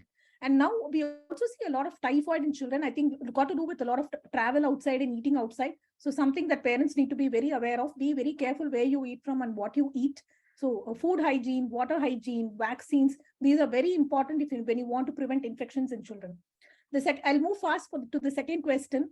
So this is what I mean. I think it's very important that you, when we seek healthcare, it's very like if a doctor, it's both sides. The doctor also has to take the onus and explain to the parent that this is just a viral illness and we will wait and watch. We'll give it some time, see how the child does by day 3 or day 5. Child doesn't improve, then we will decide to investigate and decide on starting antibiotics. Versus crowded OP, no time, and just no time for the parents and the doctors to speak, just prescribing antibiotics. So reflex antibiotic prescribing is something which should not happen both from the doctor's end as well as parents also should not feel that antibiotic is an end all to all solutions. So I think it's something which should be worked on both sides. Thank you, Dr. Krishna. We'll next go. I think we have the next speaker here for us to tell us some stories about the black fungus. I think that has dreaded a lot of us during the COVID times as well. So we have Dr. Ravi Teja here. Dr. Ravi, can we listen to some of the horror stories about the fungus? Thank you, ma'am. Are you able to hear, ma'am? Yes, doctor, if you could increase the volume a little more. Are you able to hear, ma'am? Now it is okay, ma'am. Yes, doctor. Yes, doctor. Good evening, everyone. At first, I thank Dr. Kapoor, sir, for giving me this opportunity. A black fungus horror story. The title aptly suits what our patient and his family experienced, and we treating doctors also experienced similar horror in managing the patient. Our patient was a 50-year-old man with diabetes and chronic liver disease. He was admitted to the hospital in May 2021 during the second wave of COVID with severe COVID, and he required oxygen support by a non-invasive ventilator support, and he was treated with steroids and remdesivir. He was in hospital for about 1 month, and of all the trauma he had during hospitalization and all the anxiety among his family, he finally recovered from that severe illness and was sent home. 2 days after discharge from the hospital, the patient noticed blood in his urine along with decreased urine production, and he started to have breathlessness, which was gradually progressive. So he had come to the emergency, and on evaluation, the patient was found to be having acute renal failure along with severe metabolic acidosis. Metabolic acidosis means the renal shutdown has happened and the body had accumulated all the wastes, and we admitted him and we started him on dialysis. For evaluation of his renal failure, we have done a renal biopsy. We showed necrotic kidney tissue and fungal elements in the biopsy, which was suggestive of the so-called black fungus, the say mucormycosis. And subsequently, we have the urine culture we have done, which also grew the same fungus, and we immediately initiated him on costly antifungal injection called amphotericin B, which is a drug of choice for this fungus. Later, we did the CT scan of the abdomen. We showed aneurysmal dilatation of the blood vessels, which supply the kidney, along with complete obstruction of the blood supply to both the kidneys. We thought it is likely due to a severe, aggressive, bad fungal infection. Despite starting on him on appropriate treatment, his health condition rapidly deteriorated, and we had to take the option of removing both his kidneys to save his life. So we have performed laparoscopic surgery and we have removed both his kidneys and we have continued the antifungal injection. So after the surgery, his health has gradually improved and he was doing fine. But again, on 45th day of treatment with this costly antibiotic for about 45 days, one day he started to have breathlessness again, along with syncope and arrhythmias. And we have rushed him to ICU and we have done echocardiogram. We showed reduced ejection fraction compared to his baseline cardiac function. And after discussion with other departments, cardiology, nephrology, and after ruling all other causes of heart failure, we concluded that his heart failure is due to the cumulative accumulation of the antifungal injection, amphotericin B, and is likely amphotericin B related cardiomyopathy. So we had no option but to stop the antifungal injection as he was having recurrent arrhythmias and life-threatening hemodynamic instability due to heart failure. And we had no option other than other antifungal medicine called posaconazole, but he was already having underlying chronic liver disease. So after explaining all the risks to the patient, family, we had given him the option of giving the posaconazole. So we have given him started treatment on posaconazole, but within few days, the patient liver function deteriorated.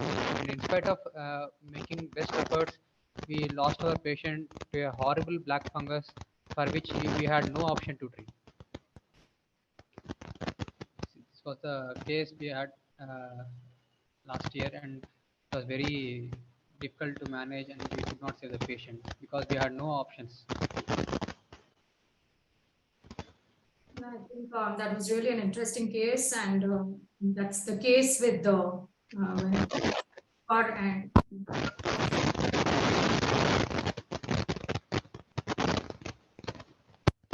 some disturbance. Yeah. So we'll come back to you again, Dr. Ravi Teja. We will move on with the session and a few more stories from the rest of them. We have our next speaker, Dr. Anu. Dr. Anu, yeah. So we have Dr. Anu here about The Dark Night Rises Again, a Nipah story. Good evening, Dr. Vidya, and good evening, others. So first of all, I would like to thank AMR Trust and Dr. Gafu for giving me this opportunity. So this story, I think, will be familiar to most of you. This happened in 2018, actually in May 18th. So on an early morning on 2018, in Calicut Baby Memorial Hospital, like I'm working as a chief of critical care medicine in that hospital in Calicut. So we received a 26-year-old man with a history of fever and altered sensorium of 3 days duration. So he started having a fever, then he became confused and was having a breathing difficulty. He was initially admitted in a local hospital in Calicut district and later shifted on early morning at around 2 a.m. To our hospital. So on arrival to the emergency department, he was confused, he was having fever, and again, he was having breathing difficulty also. So usually when a patient comes with fever and altered sensorium, we think about the brain infection, the so-called encephalitis. And usually we take a CT scan of head. Then we proceed with the cerebrospinal fluid analysis. So whatever fluid is there in the brain, the same fluid we can aspirate from the spinal cord as well. So usually that is how we diagnose a brain infection. So this patient was also taken for a CT, then later shifted to the ICU. So in the ICU, he was extremely confused and was agitated. And the CT head at that time showed there is a severe brain swelling, or we call it as brain edema. So when the patient is having a brain edema and when he's extremely delirious, it may not be possible for us to proceed with a CSF examination. So we have electively intubated him and connected to ventilator. So initially, after intubation and ventilation, his blood pressures were too high. His heart rates were high. We call it as a sympathetic surge response. He had tachycardia and high BP. So usually this is not observed in an encephalitis patients. Any patients coming with sepsis, encephalitis, etc. When we sedate them and when we tube them and put them on ventilator, usually the sympathetic surge or the sympathetic drive will be blocked, and again patient will be usually having a drop in BP, etc. But this patient was having a persistently high BP and high heart rate.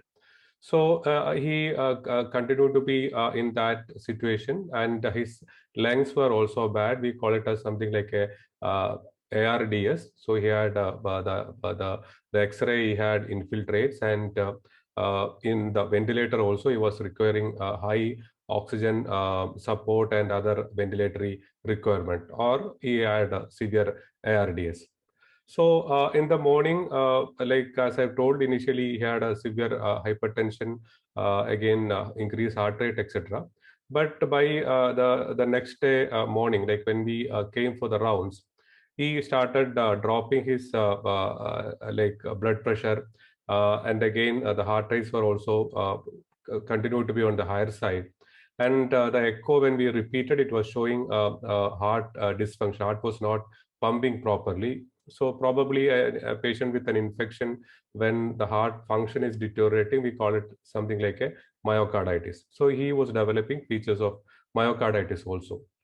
So what we did next was, with these supports, like his lung function has slightly improved, or in other sense, the ventilator requirement has come down. So he was shifted, and we got an MRI brain done. And MRI at that point of time looked normal. The brain edema has slightly subsided. Then we proceeded with the CSF analysis. The cerebrospinal fluid was aspirated and it was analyzed. And along with that, the routine investigations. Look, initially he had a slight thrombocytopenia. Platelet count were on the lower side. His hemoglobin were also slightly on the higher side. So whenever a patient is having thrombocytopenia and a hemo concentration, we usually think in terms of dengue fever also. So the dengue, NS1, PCR, all those things were also sent, and again other routine workups were also sent. And after aspirating the CSF, it was sent for all routine tests. And the initial screening was showing the normal CSF protein, sugar, the normal count, etc. So by this time, again, he started deteriorating. His BP started falling. We had to give more vasopressor supports for him, and his LV function was also deteriorating. So at that point, we again started thinking about any other causes. I've already told the usual initial sympathetic surge and early myocarditis. These features are usually uncommon in an encephalitis patient. So at that point, again, we called the relatives and I took a detailed history. So at that, then we came to know that his brother died of the similar symptoms in a nearby medical college almost 2 weeks back. Now this person is also having developing the similar symptoms. So that again made our team to think about any infectious etiology where the index case may be spreading the disease to others. So at that point, we again had a detailed discussion with the relatives, and we told that there is a possibility that the initial person may be infecting more people. So like, is there any persons in the family or the neighborhood having similar symptoms? So initially they denied, like all the family members are okay. Even the neighborhood also, they have not observed any abnormal disease like that. But later on, they admitted that these patients his brother's fiancée, who attended the funeral function of his brother, and his aunt, and his father, all are having fever. So we requested the family to bring these members also to our hospital. So usually when a patient is having only mild fever and ours being a private hospital, getting these patients admitted was also difficult, but somehow we could convince them, and these 3 persons also got admitted. But these 3 were initially admitted in the ward, and during the initial examination, like I personally went and examined all these patients. So one patient had like few pustules in the urine and some dysuria or like irritative voiding symptoms.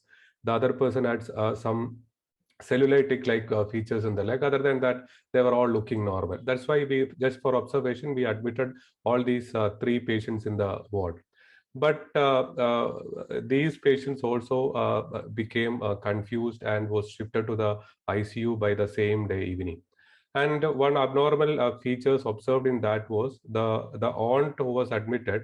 She was conscious, obeying, but she was showing some abnormal movement in the legs. So that was actually like a segmental myoclonus. So initially we thought it is something like a somatization disorder, something like that, where but she has become panic as these all patients are getting admitted.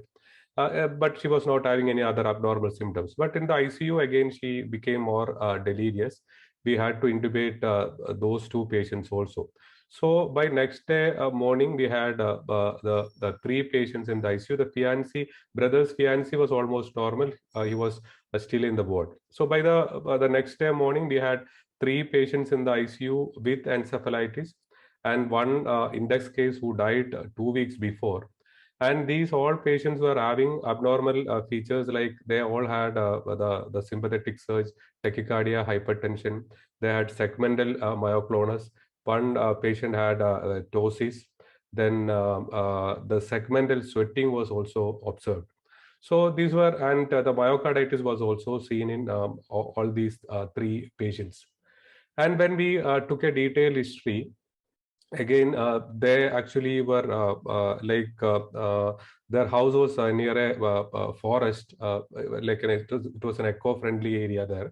There is a tourist spot, a forest there, and there were so many bats in that area, and they have consumed the fruits, that's the mangoes from the tree. So that was the only history we got. So by this time, all the investigations from our side were negative, and we had a confusion that this is something like an unusual fever. So at that same time, we contacted Dr. Arun Kumar in Manipal Virology in Manipal.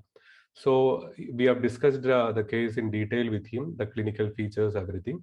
So he has also was an opinion that it can be something like some viral encephalitis. So he requested us to collect CSF, urine, blood, and the secretions from the throat swab for the analysis. So all these samples we have to send to Manipal. So this again, there is almost 400 kilometers from Calicut to Manipal. The sending the sample on such a short period was also a bit difficult. But somehow we convinced the relatives, and they were ready to travel with this sample on the same day night itself. And by the next day morning, they got the sample. And unfortunately, by this time, the first patient who got admitted, he expired because of this severe myocarditis and circulatory insufficiency.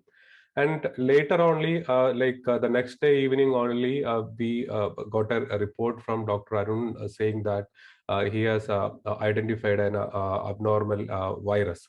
And by this time, we have also had a bedside discussion with our general medicine neurology team.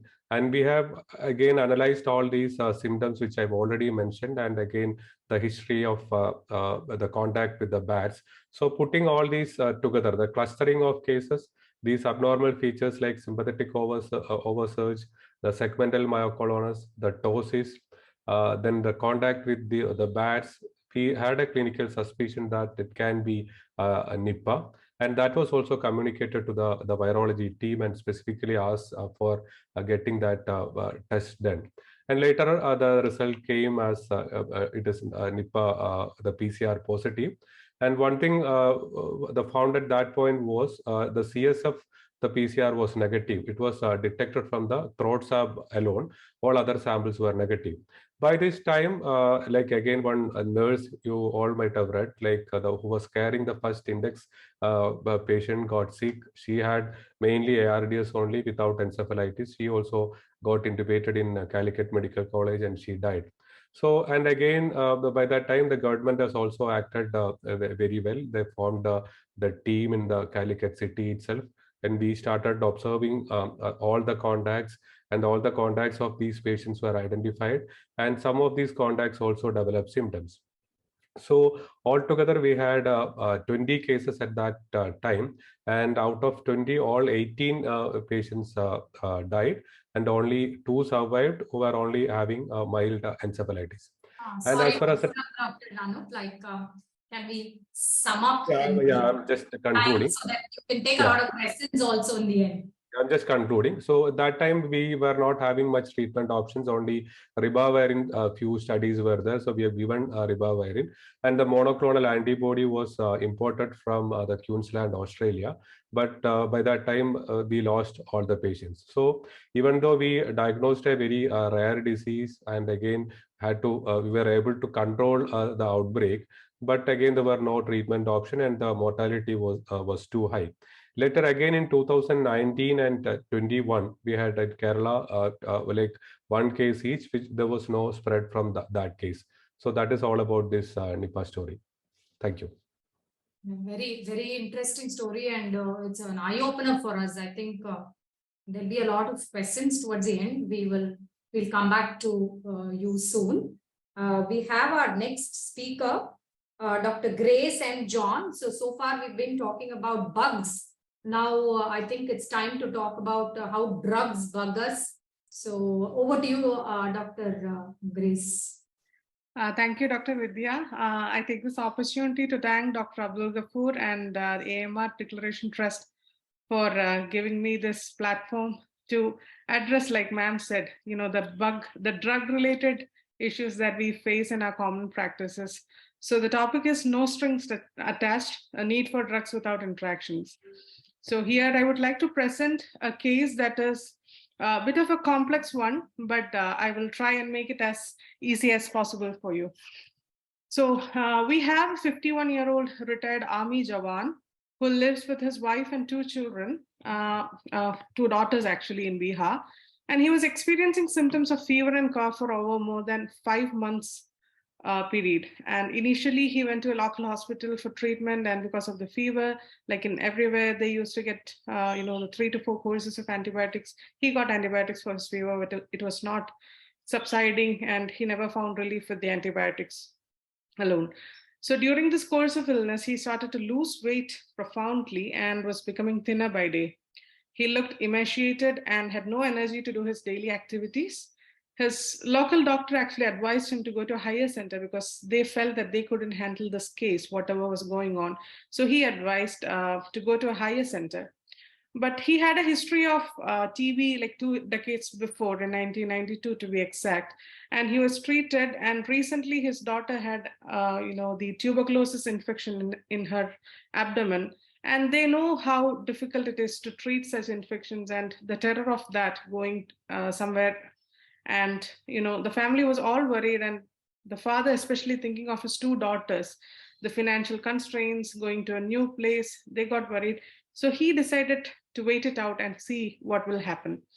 So again, what happened was that because he was profoundly losing his weight, and because he was becoming more and more tired, he had to approach the local hospital again.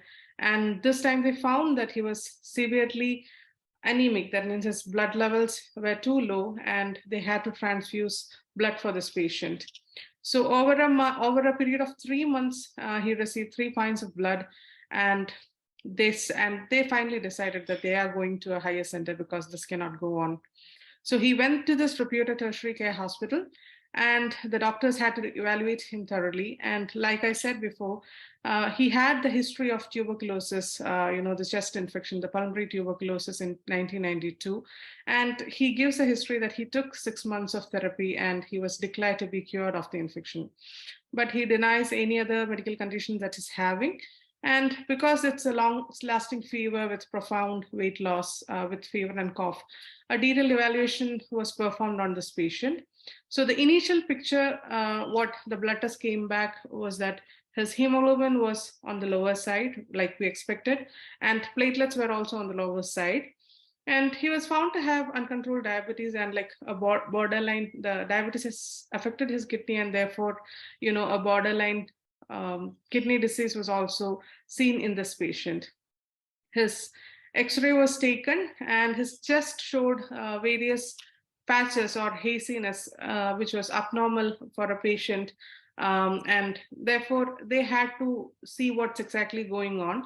And because of the symptoms of cough with sputum production and with these X-ray findings, they had to go for an extensive testing. They did a bronchoscopy where a tube is inserted into your lung and see, what is the problem. You get the samples, you get, even if you want to take some biopsy, you take it. So all these samples were taken. And along with that, because he had low blood counts for platelets and the hemoglobin, a bone marrow biopsy along with the culture was also done. And the first major shock of his life he got when he tested positive for HIV, which is the human immunodeficiency virus infection, and the emotional trauma the family had to experience was just, like we are all saying, it's horrific. And they couldn't just get a hold of the thought of the social stigma that exists towards this disease. But despite all odds, the family decided to fight back and ensure his recovery, putting the past behind them. So during the next few days, even though he was started on some initial treatment regimens, he was not improving. So during the course of the next few days, his pending reports came. And the doctor told him that the HIV or the human immunodeficiency virus was not just the only infection that he's having. And because this virus has the potential to cause the actual immunity to come down, he has contracted 2 other major infections as well. So he had been diagnosed to have one bacterial infection, exactly a mycobacterial infection called, the disseminated TB. The TB that he earlier had, the tuberculosis that he earlier had in his lung has been disseminated now. And also he has now a new fungal infection, which with the culture and other reports said that it is disseminated histoplasmosis. And both being called disseminated means that it has been spread out to the other parts also. This histoplasma was found in his urine and in his bone marrow. So the doctor counseled him regarding how difficult it is going to be to treat both these diseases, and both these diseases will require a longer therapy, a longer duration of therapy. Now, the difficulty came because right now he is having a triad of 3 different infections going on: a viral infection, that is the HIV, the bacterial infection, that is the disseminated tuberculosis, and a fungal infection, which is a disseminated histoplasmosis. So having this mix of 3, even the doctors struggled to come up with the right mix of drugs. And that's where the drugs come into play with regards to the no strings attached, because every drug has its own crux to it. So his TB drug, the usual regimen that we give for a TB drug, a drug called rifampicin, it is a drug that can cause differences, or it can interact with other drugs by either eliminating it out of the body, by increasing the metabolism of the other drug. And this drug, this rifampicin, if given with the other drugs, example, the one drug that you need to give for a patient with histoplasmosis would be itraconazole, an antifungal agent, an itraconazole or a voriconazole. But these drugs, if given with rifampicin, will cause therapeutic failure, because rifampicin will increase the deactivation or metabolism of the other 2 antifungal drugs, and therefore there will be lower levels of the antifungal drugs in your body, thereby contributing to therapeutic failure. Similarly, if you give this rifampicin with the HIV drug, which is the dolutegravir that you usually give now, again, the same thing will happen. The rifampicin will decrease the amount of dolutegravir in your body, and therefore it can cause to therapeutic failure if not addressed the right way. Now, because he is having kidney disease, going for other options also makes it a bit more. Exploration of other possibilities or other choices also makes it a bit difficult, and it can lead to various toxic effects of the other drugs, thereby leaving us with little to no options for treating his medical condition. To the medical fraternity that is listening to this talk, I will summarize the case. That is, it is a 51-year-old male with 5 months of history of fever with cough with expectoration, with profound weight loss and anemia, previous history of pulmonary TB, which was treated and said to be cured. His daughter had abdominal TB 1 year back and now is well. No non-comorbidities. The initial examination revealed pallor, no palpable lymph nodes or jaundice, JVP is not elevated, scattered crepitations in bilateral lung on auscultation, no organomegaly, no focal neurological deficits. The baseline test shows anemia, thrombocytopenia, and a 3 times elevation of the alkaline phosphatase, a creatinine of around 1.5 milligram per deciliter. HIV1 is positive, and with the CD4 cells of 204. Expert of the sputum and bowel was also sent. Cryptococcus antigen was negative. Bone marrow culture shows ill-defined granulomas. Serum galactomannan was 4. He was initially started on voriconazole, but he was still persisting fever. That's when the other reports came in. The urine histoplasma antigen was positive.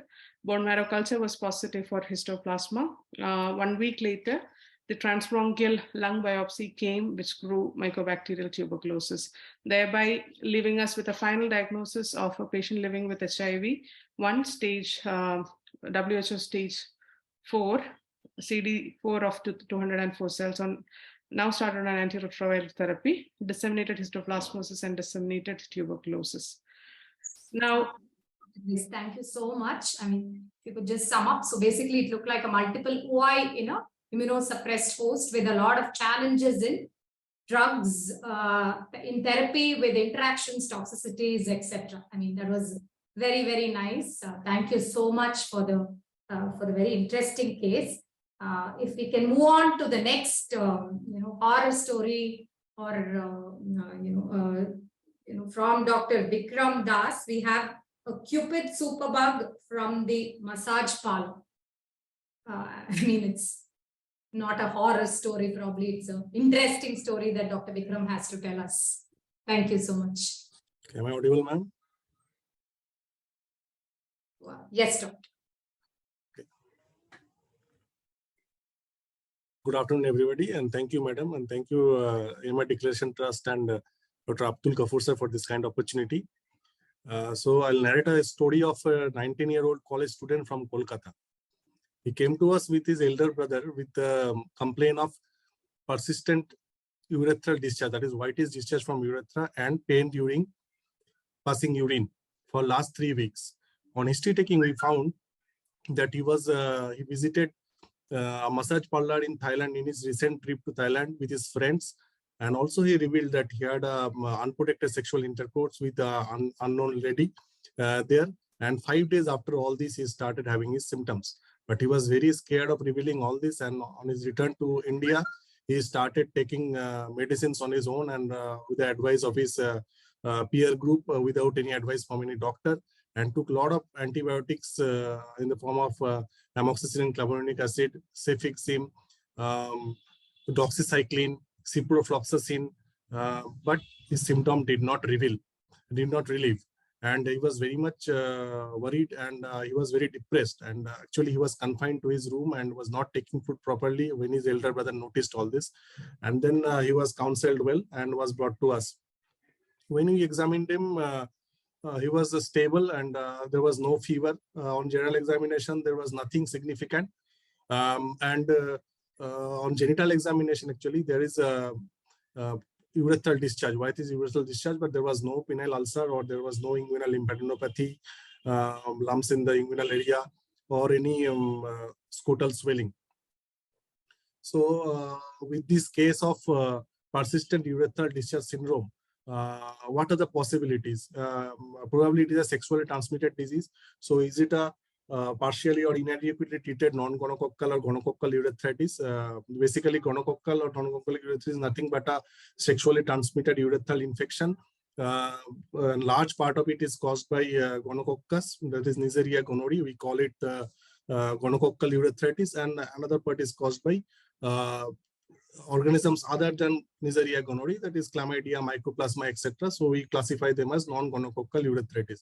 So is it an inadequately treated gonococcal, non-gonococcal urethritis, or it is a re-exposure? Because sometimes patient will not tell you about the re-exposure history and we confuse it with a persistent discharge syndrome, or it is a co-infection, because sometimes 2-3 organisms will enter into the same route and they will cause the same disease and they are very difficult to treat. Or is it something caused by some resistant organism? Because in this era of increasing drug resistance and emerging resistance to ceftriaxone for gonococcus, and the patient acquires this in Thailand, we must keep in mind that there is possibility of drug resistant gonococcus for this kind of patients. So with all this in mind, we started evaluating the patient, and we sent the urethral swab for microscopic gram stain culture sensitivity. And we asked him to collect the morning first catch urine sample and to send it for gram stain culture sensitivity microscopy, as well as nucleic acid amplification test. So nucleic acid amplification test is basically a molecular test, that is a point of care test. We get the results same day.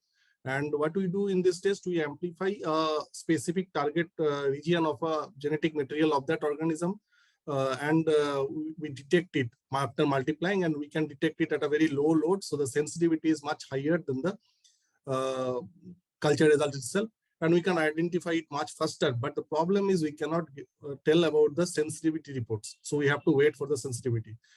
And the problem with gonococcus is that the culture also is not always having a very good yield because of a lot of reasons, and delay in the inoculation. All these things are there. Anyway, the next day we got the report of microscopy. There was a gram-negative intercellular diplococci, which is suggestive of Neisseria gonorrhoeae, and also in NAT we got the Neisseria gonorrhoeae identification. So we stopped all the antibiotics, and at this point of time, his elder brother was very much keen to start some antibiotic because he was already suffering for last 2 weeks, and it was not resolving. But actually we are at loss. We don't know what antibiotic to give, because he was already exposed to azithromycin, he was already exposed to ceftriaxone, and there was possibility of even getting a ceftriaxone. He was already exposed to cephalosporin, that is oral cefixime. So there was a possibility of getting a ceftriaxone resistant gonococcus as well. But pending the culture report, we started him on injection ceftriaxone at a bit higher dose. In our developing countries like us, there is a syndromic approach for treating this gonococcal or urethral discharge syndrome. Here the treatment actually is injection ceftriaxone 250 milligram, or we give oral cephalosporin like cefixime and azithromycin, single doses. But for this patient, we could not rely on this syndromic approach, and there was possibility of ceftriaxone resistance. So we followed the UK guideline and gave him 1 gram of ceftriaxone, and we waited for the culture report. But we were never sure whether he's going to respond to this or not. And on day 5, we were lucky enough to get a culture report, and there was a growth of Neisseria gonorrhoeae. And definitely the culture report was very astonishing. There was a high level drug resistant to azithromycin also. It was definitely resistant to penicillin ciprofloxacin tetracycline, but it had added resistance to azithromycin, and that was high level. And it was resistant to cefixime, oral cephalosporin.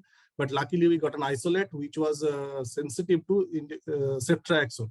And the patient also responded clinically in 5 days. But he informed over telephone, but he did not come for a repeat test, that is called the test of cure, to definitely tell whether the test cured or not. But he did not show up to OPD after this.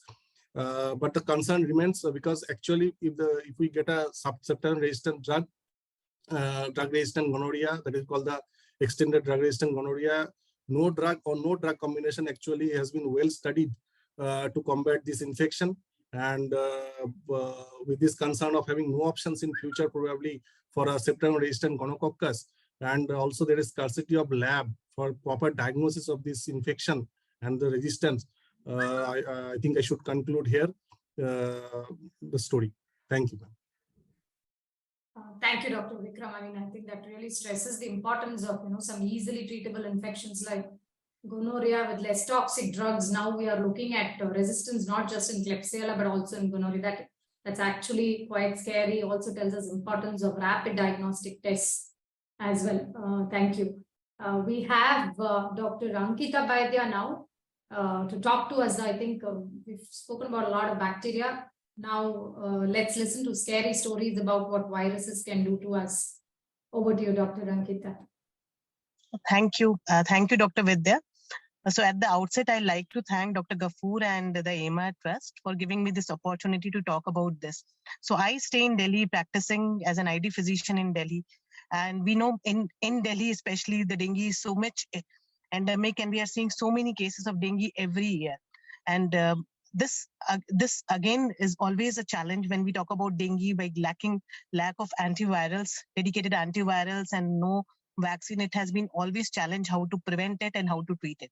So this story is a story that I will be narrating in the form of a gentleman who is a 65-year-old gentleman residing in Delhi, having a small family of 4 people and a well settled and a good life, daily routine. So he suddenly noticed that his son, who was 24 years old, developed high-grade fever associated with chills and rigor. He visited his family physician and he was started on some oral antibiotics, as we usually see what is there in the common practice, and laboratory investigations were sent. After 2 days, he developed significant cough. The son developed a significant cough with so much of weakness that he was unable to get up from the bed on its own. So this was what Mr. Roy noticed, and he asked his son, what is actually happening to you? He mentioned that he's feeling a little dizzy when he gets up. So he became really tensed and he checked for his blood pressure, which was on a lower side, around 104/72. He discussed the same with his family doctor and checked with the blood investigations what exactly is coming up there. So he was informed that the boy has tested positive for dengue, and other investigation. Usually what happens if somebody is testing positive for dengue, the first thing that comes in any common person mind is what is the platelet count. So he inquired about that and he looked that it is 1,32,000. He checked with his doctor and he reassured it is right now in the safer zone and he can continue with the home care. So he was also asked to repeat the routine investigation. So he was continuing at the home care, and on the 4th day of illness, his wife, Mr. Roy's wife, noticed that there is a reddish rash over the legs, and they have heard that these rashes in dengue could be a bad sign. So they got alerted. They also noticed that the skin is getting yellowish, the eyes also getting yellowish, and the boy was not accepting food at all. He was also complaining of nausea and vomiting. So they rushed to the hospital emergency. So at emergency, what doctors, when they examined, they mentioned that the blood pressure is on the lower side. The oxygen level is also low and the jaundice is there. So doctor mentioned that there is some fluid in the lungs and the abdomen, and also some abnormal sounds coming during chest auscultation.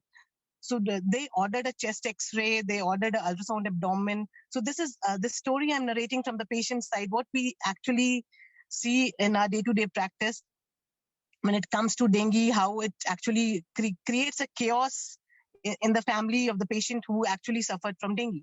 So all the blood investigations were sent, and the emergency, it was suggested that he requires an ICU admission because his blood saturation was low. His BP was on the lower side. So they were totally shattered. The family felt totally shattered, that they felt that they're going to lose the child from acute febrile illness, which is common like dengue. So the boy got admitted in ICU. They collected the reports of the blood investigation that were sent from emergency. And again, what they found that the platelets were very low. The blood reports was very alarming. A lot of the parameters were highlighted. Bilirubin was on a higher side. They discussed with the concerned team, and they found that the child is having dengue hepatitis along with a complicated dengue. So they asked for a transfusion, that the child is requiring a platelet transfusion. single donor platelet was required. He had a rare blood group. Again, that was a O negative. So this again is a common scenario that we see sometimes when somebody is requiring a platelet transfusion and having a rare blood group and requiring a SDP transfusion, which actually raises the platelet on a faster rate. Then it becomes a challenge to arrange the same blood group with a rare blood group. So after a long search of 6 hours, the family actually felt it is actually very long in this situation, the 6 hours. One of the family friend had this blood group. He donated the platelet and the SDP was transfused. Now the doctors we started all the possible supportive treatment, including oxygen supplementation. And so no antibiotic was actually given. Then the attendant asked the doctor that is any antibiotic is there that that can be given in the dengue and the child can be saved. So the answer was no. So and after so many years, of having dengue infection surrounding us, it is still we don't have actually the direct cure of the dengue virus. So gradually, but with having all faith in the doctors and the God, he gradually recovered after staying in 5 days in ICU, and he was shifted to ward. Again, the further supportive treatment was continued, and gradually he recovered and started accepting orally, was discharged from hospital. That was a big relief for the family. They took him back at home. Slowly he recovered his strength, following up with the doctor, and in the follow-up reports, gradually it was the LFTs were improved. The child was accepting orally good. So I must say that it was a big nightmare for the family who actually having a dengue patient, because when they come to us as a doctor, we have to say, we have to manage it, whatever the symptoms are saying. And you have to have a close watch regarding the warning signs. So we actually explain them what are the warning signs if we advise them at home care. So every physician has to take care of this, that the warning signs to the family attendant, they should know that if any abdominal pain is there, or a vomiting is there, or the patient is having some sort of dizziness, or the patient is having some sort of rash, because we know in dengue we can have sometime the normal maculopapular rash also, which is usually itchy. But if it is a bleeding rash, like if it's a petechial rash, if any rash is there, go to a doctor and get it examined what kind of rash it is, whether he require admission or not. And it is not always the platelet value. I wanted to say this on this platform, that it is not always the platelet value that actually alarms. We actually see a lot of platelet dysfunction also in dengue. And sometimes with a higher value of dengue also, if there is a bleeding complication, we need to transfuse platelet, or sometimes even with a lower value of platelet, if the patient is otherwise stable, no bleeding complication, we just refrain from any transfusion and let the patient recover on its own. So this is important, and limitation in this case, we need to understand. We need a dedicated dengue vaccine for effective prevention. We right now don't have dedicated antiviral for this, and there's no role of antibiotics. So in dengue, there's no role of antibiotic. Please refrain from taking any medicine other than paracetamol to decrease your temperature. For fever, don't take any medicine other than paracetamol. No NSAIDs to be taken, no steroids are recommended. Thank you, Dr. Vidya. Thank you, Dr. Ankita. I think you have very, very clear, bold messages. No antibiotics in dengue, no steroids.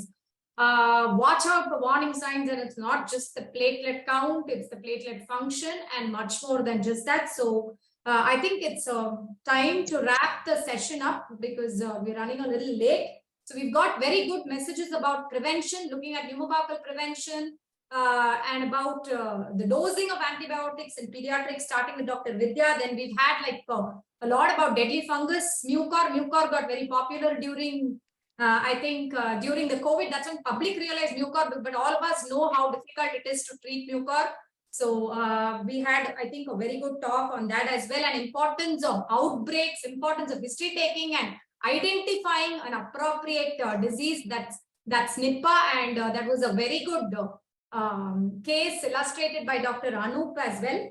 So, and MDRs, not just in our gram negatives, MDRs in gonorrhea, something that's really alarming for public to know, and for doctors also to realize, and importance of using rapid diagnostic tests, and finally we have concluded with dengue. So I think it was a very great, very nice session. Thanks to all speakers out here. I think we just had some question from Dr. Raksha. It will be addressed, I think, separately on a webinar, because that itself is an entire topic of discussion. Thank you, Dr. Yamuna, Dr. Ghafoor. Thank you for this really wonderful, topic and platters of very nice, interesting topics. Thank you so much, everyone, for having this wonderful evening compiled in 4 different file chats. And looking into this no option webinar, I think all of us are convinced, and it's an eye opener to the medical community, to the public, and also to the media people, where we are heading towards, and we are among one of them in the fight against antimicrobial resistance. We are very, as a part of AMR Trust, we are very happy to conduct such webinars, seminars, and workshops, which we would like to do as a free of cost for the better public and for a broader scope of coverage of people. For that, a few of our doctors were generous enough to donate to this trust. We would also take this opportunity to thank some of the pharmaceutical companies who has provided us with small donation, like Sanofi, Galangen, Converge, Biotech, and Alnish. But since this trust has newly started and we have very minimal funds in order to support many more free academic, we have also requested donations from other pharmaceutical companies, and also with our friends who would be generous enough to give this trust, so that we could have similar programs conducted for an online platform to all of us to get more acquainted with all these topics. And I would thank all the panelists, the chairperson, for lending us or giving us this opportunity to involve them in such a serious talk and an eye-opener talk to all of us. Thank you so much, one and all.